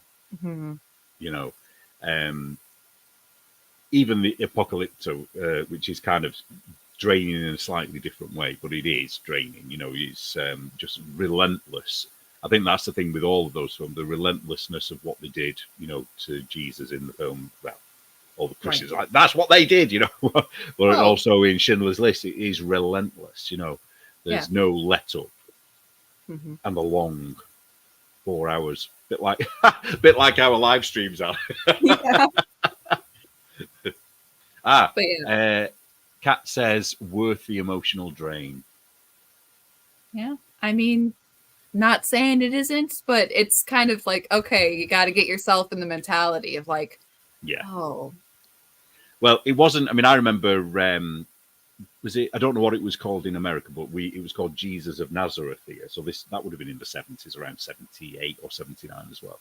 And I can't remember how many episodes there were, but I remember watching that as a kid, and it didn't have the same drain. You know what I mean? It was more interesting to watch. I mean, I entire, you know, crucifixion was not fun. And it was not a good time. It was not. No, and it was. No, it was absolutely brutal. It was horrible. It was one of the descriptions. It's as a part of a prophecy in Isaiah, but about the crucifixion, that not recognizable as human is the description given. That it was such a thing, and you have the beatings and the crown of thorns and the rest of it, that just skin ripped from, not going to be pleasant, and if it's depicted accurately, it's not going to be pleasant. It was done so well well that it is very disturbing. It's kind of how, when you see horror films that are really gory for the sake of being gory, there was an element of that a little bit, because it was like, oh, come on, stop now. Let it happen off screen, because it was so detailed. But then you can see why he did that, because he had a point to make. He was telling that story with a real point to it. So I think you have to watch it. I think it was funny though, because it was like, you imagine that's the kind of film that would make people, become Christians. And that isn't kind of my feeling when I watched it. I found it more as a human story as opposed to a God or spiritual story in any way. Do you know what I mean? Well, luckily for you, Jesus is both. Yeah, there you go. Because it happened to all sorts of people, didn't it? It didn't just happen to Jesus. Kendra said Jim, the guy that played Jesus in the film, actually got whipped once and said it took his breath away. It was an accident on the set. Yeah, I mean, on the I don't know it wasn't an Alec Baldwin accident, but yeah, getting whipped is no joke. I mean, I don't know whether they did CGI with the whipping, but it actually had claws on the end of it. Oh, so the cat of nine tails. Ripped, it was like, it literally ripped. You could see the ribs, after he'd done it. So it is grim. It is very, very grim. How did we get onto this? It's probably me twisting something. Mad Max and movies that Mel Gibson did. Well, see, I was just going to say that I really enjoyed The Patriot. That's one of my favorites. Yeah, well, I really liked, I don't know, thinking of something nice and fluffy now. Let's get on to nicer things. I don't know. Yeah, The Patriot isn't fluffy, but it's fluffier. It's much fluffier than... That's Mel Gibson again, isn't it? Yeah. Yeah, that's American War of Independence film? Yep. Yeah, I have seen it. Is it Jodie Foster? No, that's a different one, isn't it? I don't remember. But yeah, I remember it's Heath Ledger who plays his son, and what's his face, who is Lucius Malfoy, plays the main villain. Oh, he does an excellent job. Jacob something? No. Jason Isaacs? That's it. That's the one. Yeah. Okay. Yeah, I've seen it, but I think I saw it when it first came out, and I've never seen it since. So I only remember very, very. Is he against his son? Does his son betray them, or does he betray his son, or something? No. Right. No, but there is because he has a lot of kids, and some of them are older. There is a lot going on with the sons. Yeah, I vaguely remember. How did he do with an American accent in that? He's pretty good, isn't he? Well, he was kind of. Is he American or is he Australian? I think Mel Gibson is American. I think I said to somebody the other day that Mel Gibson was Australian, and then I was proved wrong by Wikipedia. So he is American, yes. I would have put money on him being Australian. Well, I know. Was he born in America and then went to live in Australia? Is that what that was? It wasn't it? I think so. That's why and then he went back to America. Is that what it was, or has he never been to Australia? That'd be funny if he's never been. Well, he had to be there for Mad Max. For Mad Max, yeah. I do not know Mel Gibson's early history. Oh, so If you remind came me. here, if you came to Blocked Magazine for Mel Gibson's early history, we don't have it. Oh, look who's in the chat. Hi, Jen. Oh, hey! Um, nice to see. I've not spoken to you for so long. I know. It's Been a good to see you, while. Jen. Yeah, they're talking about. People in the chat are talking about the church scene. Yeah, and the And I Patriot. can't remember. I've no idea what that is. It's not a burning scene, is it? They don't burn people, do they? Mm. Oh, right. So I do. Yeah, right. I do. I have a memory of something, so it must be there somewhere. Yeah. Yeah. Well, you don't have to watch it now, everyone. Yeah, you know what happens now. There's a lot going on in that film. Anyways, I love The Patriot. It's a great film. America. Yeah, well, it's funny that you're talking about this because we in the new issue 15. I've written a thing. Oh, that, see? Sorry. well, Sezzy. I have to go back and talk to the guy who said that, no, he's American, you're wrong. And be like, you know what? That is a genuine Australian accent. So, right. So is it one of the? It could be a situation where you could say, yeah, both people are right. Maybe he's American and he's Australian. No, Yeah. but the guy who Wikipedia'd me was a friend of mine, so I have to, So now he's no longer a friend. Now I'm cutting him off entirely. Yeah. Oh, just saying, in the next issue, I'm going to be talking quite a bit about the American War of Independence and the American Civil War. So all of you Americans can be ready with your notepad for all the things that I get wrong. Hey, and speaking of independence and July 4th, you have an exciting election coming up, and you're going to do that live stream. Yes, we are. So Pirate and I are doing a live stream. There's going to be people dropping in and out. I don't know how that's going to go yet. We haven't really planned it very well. But yeah, sadly for us, it's on July the 4th. So if you want to watch it, you're going to have to stop all your celebrations for being insurrectionists and come and join the British.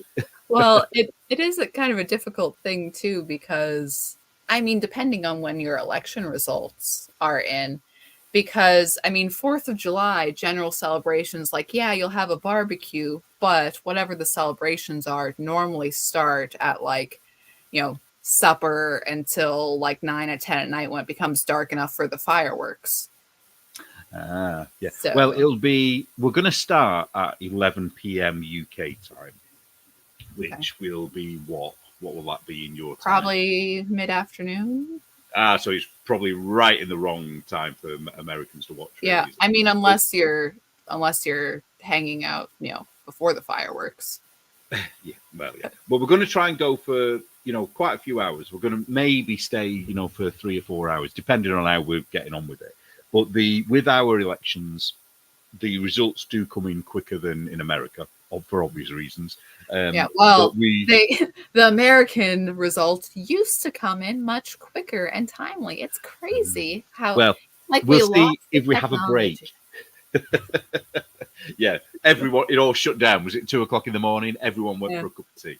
So we'll see whether that happens this time. Pipes first, poster board up.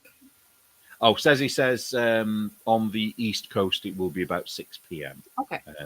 So we start getting our results coming in from about 10 p.m.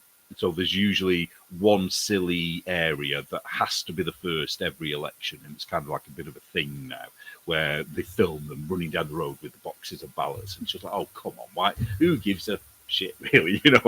I don't care who's first, but now they've kind of set this precedent that they have to do it. It's become a thing. And then after that, it's various different. We won't know the actual result while we're doing the live, but we'll get a good idea because there'll be a trend. You know what I mean? But it's interesting, all the predictions. So, do you have a prediction? Because I know you're very interested in our politics, aren't you? I don't have a prediction. I know that Nige has been polling pretty well. That Reform has been getting third place on things. But yeah, I don't know. I don't have anything. Yeah, it's so weird what's going on. So we've got, just to sort of try and put it in a nutshell, we've got Rishi Sunak, who's our current prime minister, who nobody wanted. He's never stood for a leadership. Prime ministers. Oh, how can I explain it? So when we vote our parties, we don't get to choose who the leader is. So the public have never voted for him to be the prime minister. He's been voted in. Well, he wasn't, was he? He was the second Yeah, best. it was the weird shuffle in with Liz Truss, and then shuffle, and not Rishi Sunak, no, and then suddenly it was. And you're like, oh, yeah, suddenly he was the best choice. So he's going to be facing his first election as prime minister, which he's going to do really badly in. And what he's doing at the moment, I think he's coming up with some very strange policies that kind of, I don't know whether he's trying to get like the grey vote, get the old people to vote for him, or whether he genuinely doesn't ever want to be a prime minister again. Because one of the things that he's come up with now is a bit like what they're saying in America, is that there's going to be national conscription. So obviously something's coming, that some war is being planned, I think. But the thing that he's going to introduce if they get elected is that if any young people don't do the conscription, if they somehow try and get out of it, they're going to take their driving licenses off them. But I just find that weird because it has no connection to doing national service. It's like the two things aren't connected. It's almost like saying, we're going to take your computers off you. It's like, no, do what you would have done, in a sensible country if someone doesn't do their national service. Yeah, don't be taking someone's license away. It seems like too much and also not enough. Normally, if you had something like that, you'd be like, oh, there's a fine, or I don't know, maybe community service, or like a small jail time, or depending something. Those seem like normal-ish punishments for normal-ish government things, but you're not allowed to drive. So how does that help society? Because it's like you would say somebody who won't do national service, then the obvious sort of punishment for that, if such a thing is deserved, would be to make them do some kind of community service, something for the public, which is what they were trying to get out of in the first place. Rather than taking away the car, it's like, well, maybe that is a service to the public if they're a bad driver, but there's no. It's like it doesn't bear. Again, it's so weird. If you don't do public service, it's sort of like making you a second-class citizen because you are limited in mobility, which seems odd. But it's really funny because I was talking to a couple of people about this week, and says he's kind of getting into the thing here.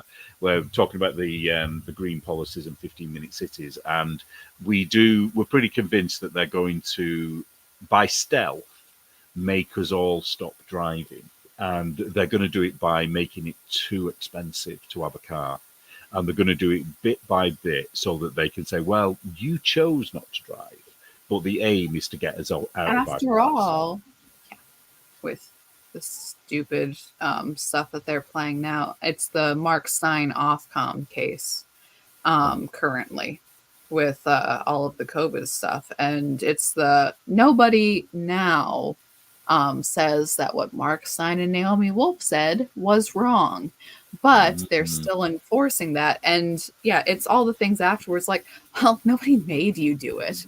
It's like, I was there and people were fired and people were harmed. It's like, well, nobody made you do any of that. You just did that willingly. Nobody made you take that jab. Yeah. Same thing. Yeah, and going back to the Tory. So, and also we've got the Labour Party, which is the opposition, or has been the opposition for years, and that's run by Keir Starmer, who's the wettest lettuce you've ever come across in your life. He can't make a decision on anything, and he doesn't have a standpoint. 1 minute he knows what a woman is, the next minute he can't define it. It's sort of, if you can't define what a woman is, I'm sorry, I don't want you with your finger on the nuclear button. You know what I mean? Sort of basics. If you don't know the basics, you shouldn't be there at all. But he is going to win. He is very, very likely. Yeah, Rishi is so awful. It totally makes sense for an electorate to go for Keir, who is awful. It's mad, isn't it? It's that, which is the. I mean, in your country, people have been saying, the better of two bad candidates. But I would argue, no, you've actually got one good candidate. It's whereas with us, we've got no. People. Farage, maybe. Yeah, I mean, people are freaking out because Trump is so different. I mean, you have a bit of that with Nigel Farage and Brexit, that I didn't hear what his full statement was, but he was talking, I heard somebody say like, oh, Nigel Farage wants to get rid of the NHS. And again, I'm like, fantastic. Thanks, Nigel. What a good job. Even from here across the pond, please do. I think that would be a definite service to your country. The thing about the NHS, though, this is kind of a funny thing with British, is that the NHS has become a god. Yeah. It's something that we are told to worship. And if you want to create fear amongst the people, what you say is they're trying to get rid of the NHS. And that's what you say. So Nigel Farage has got no intention of getting rid of the NHS. Whether that be a good thing or a bad thing is irrelevant. He's probably just said something about, bringing in some private company to do one aspect of it, No, I remember, okay, so a while back, he was on tour, and I was able to see him in Pittsburgh, and practically picked up his skirts and ran when somebody mentioned the gun issue. Because as an American, that like, wow, England has a lot of issues with crime. Why don't you install some gun rights? And it's like, oh, that's impossible. That's just that.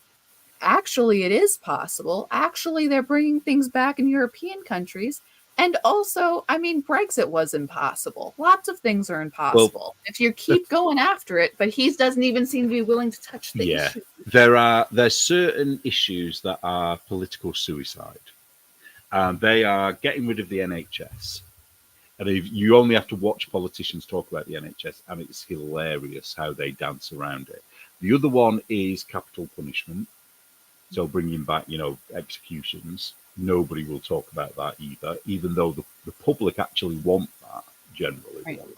Obviously, guns is another one that they can't talk about, because although it's like, theoretically, we can bring anything back if enough people want it. But the problem is they've done such a brilliant job on brainwashing the British, myself included. For a long time, I thought it was ridiculous people having guns, whereas now I see the other side of the issue. That even when there are people killing us with machetes and whatever in the street and blowing us up with bombs, the people just will not have guns now. And too long has gone where too many generations don't know how to use a gun and wouldn't know what the hell to do with it. If my father had guns and then taken away, I would probably be much more willing to fight to get guns back. Do you know what I mean? And I actually want guns to come back. So I don't think it's ever going to happen. And we're a funny people here. We're very contradictory, and it's hard to explain why we think the way we do about certain things. We will say, oh, look at all the deaths in America, blah, blah, blah, that people have died with guns, which, they do. But then look at all the people that have saved people because they've got a gun. There's so many things that we would argue about not having guns over. I remember, too, a friend of mine, she was watching a British murder mystery, and she said it was it's like there was, the bad guy had a gun in a crowded area, or he went into a hospital or apartment or something. So the unarmed policeman is now running after the guy with a gun. And my friend is like, I'm like, so what? I'm like, all right, tell me the end of the story. So how it's like, no, that they eventually talked them down and got them to throw their gun down. I'm like, oh, that's not going to work. And she's like, yeah, it was. She's like, I don't understand why people didn't laugh this show out of the thing. Because, again, as an American, we're like, no. Well, we've got this weird thing where it's like protect life at all costs. So, you've got somebody with a gun here. The police will do everything in their power not to kill that person. And if they do, we do have an armed response. They're trained to use guns or whatever, but I don't know how many there are. I've seen the armed response van once in my life. So where they are, I don't know. Probably just in London, really. And if they do shoot someone, I mean, I know this is a bit the same in America, but you can pretty much guarantee that it has to be their very last resort, and then there's a bloody inquest over it. You know what I mean? Every move they made is scrutinized to see whether they should have shot him or not. Whereas my view on it is if someone's got a gun, probably a bit more like a lot of Americans. He's like, shoot them, get them out of the equation because they're the issue. You know, if they've got a gun, they are risking their own death. So good luck to them, but shoot them. Because, have you seen the footage of that guy with the chainsaw running down the street after the policeman who was running away? I don't know that I've seen that one. I showed it to one of our knitting friends who's a police officer, and I just said, you know, how different, you know, our police are. Because, like, in America, that person would have been shot. The police officer would have turned around and just shot him dead. And it's like they then had to have about 10 police come to, you know, somehow try and get this chainsaw. And in the end, he put the chainsaw on the ground. So, you know, they didn't even actually make him put the chainsaw down. He did that of his own choice. So it's like, well, why have someone like that in prison even? You know, why he could have just been shot dead at end of problem. But a lot of British people don't see it like that. They think, no, his life is as important as anybody else's and he shouldn't be shot dead, you know. I don't know. Wild. Live in a wild country. Oh, we are a strange country. Honestly, we have so many contradictory beliefs. I was talking to Cezi about this earlier because of that article that I've written and about you know, our beliefs on slavery.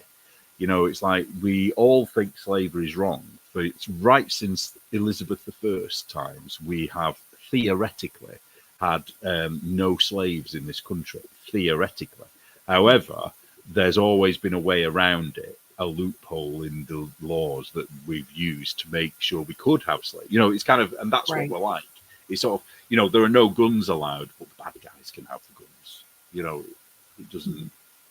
It's weird. Yeah, that we're in this weird situation where we talk about people generations ago who have had slaves. It's like, there's more slaves alive now than have ever been enslaved. And that we're talking Roman Empire, we're talking Vikings, we're talking various stuff that of current well, and some of those numbers, of course, are estimated. Some of those numbers have to be estimated now because it's all kind of hush hush. Yeah, but like if they knew, why aren't they sorting them out? That's the thing, isn't it? Yeah. Yeah, more than have ever been, isn't there? They reckon it's more now than have ever been. Mm-hmm. So, but it's just different type of slavery, isn't it? It's all secret. Oh, Cezi says, I need to come over and go shooting, and then I'll see why you like them so pretty, so much. Exactly. Exactly, Neil. See, my family has the full invitation for you to come visit. But you do know, give me a gun, and I'll probably be like firing everywhere, and everyone will be dead. And they'll just be like, "Oh shit!" Like, absolutely not. We will definitely give a full course on gun safety first. So it's not going to be a Thingy Baldwin thing like we mentioned earlier. No Alec Baldwin thing around. It's like, that's the thing, though. That's the level of, you know, respect that it's like, yeah, Americans have guns. Also, Americans have rules with guns that we impose on ourselves because we know about what we're doing. That I think one of the pictures you asked for, like, you wanted one that was like aimed at the camera, and I'm like, oh yeah, no. Yeah. Yeah. No. Well, that was interesting because it's like when it's like, of course not, because you took it seriously. You know, you take what you do seriously. Whereas for me, it was a play acting thing because You're I like, don't see it as being a real I'm like, thing. You know, I'm not even doing that for a joke. Again, Alec Baldwin. No. Oh, Cez is just saying that a lot of her family are gun instructors, and you would be taught. You know that so they would make sure they knew what you were doing before you would touch it. Yeah, right. I'm a bit like Homer Simpson, where have you seen that episode where everything he touches turns to fire? You know, he makes a bowl of cereal with milk in it and it sets on fire. I'm like that. Yeah, that's kind of an issue that you run into when people are like, oh yeah, you know, I'd love to learn to shoot, and you look at them, you're good, Neil, but there's some people that you're looking at them like, yeah, I'm not going to hand you a weapon. Yeah. I'm not going to hand you a particularly sharp knife. I don't think that you shouldn't be trusted with a belt sander. So I'm not going to trust you with, some people go out like with padding on your elbows and knees. Yeah, one of those. I know that's like some people. It's like, I don't know that you can follow serious instruction. So we're not gonna do this. Oh, we haven't really talked about Nigel Farage, have we? So yeah, so Oh yeah, Nigel. Sorry, just jumping back into that. There's a lot of people that think Nigel is going to end up being the Prime Minister, but I don't think that is feasible at all, because I don't think he's got enough people standing around the country for his party for that to happen. yeah. He's kind of come into it late, which also what a fool. Right, yeah.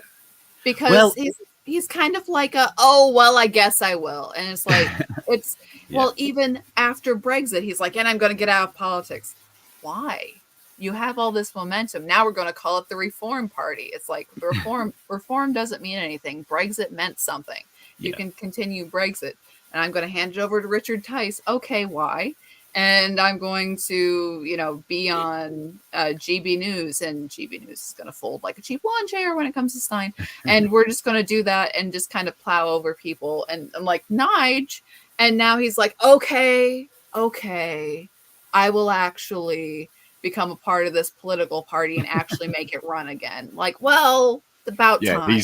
He's definitely sort of putting himself as if he's doing the country a favor. You know what I mean? Like, he's okay, I will. But he's sorry, go on. No, and I think to a certain extent, he's, to my mind, and I think it's not unreasonable to say that he's the only different option that you have. What's the effective difference between Rishi and Keir? And not much. Yeah, they're just the interchangeable too. A little. I mean, it's a bit like Democrats and Republicans, isn't it? The parties just interchange, don't they? Really, it's just you have different people within those parties that have different standpoints. But with Nigel, he's what the people think, or what some people think he's going to do, is he's going to try and get the Tories, who are hopefully going to have a complete, zero. They're trying to say zero votes. People want them to get no votes at all, to completely wipe the party out. But a lot of people are thinking that Farage will do a deal with the Tories, because Farage was originally a Tory, a Conservative. That's where his background was from. So it's been said before that he might end up being the leader of the Conservative Party at some point. And I think that might be his ultimate aim, to do that. Which would make him the party viable to be the government. Whereas at the moment, I just don't think he's got enough people. I don't know. But where I am, I'm a bit sad, because I live in a safe Labour seat. There's no way that Labour candidate is ever going to be out of power. They've been Labour since day one, and it will always be Labour. And it doesn't matter what she does, what she doesn't do. She's the worst MP I've ever encountered. She does nothing. But she'll get voted in. So it's that thing, if you put a donkey up, they'd get it. So it doesn't even matter who I vote for, because my vote won't count, because it's such a safe seat here, it kind of pisses me off a little bit.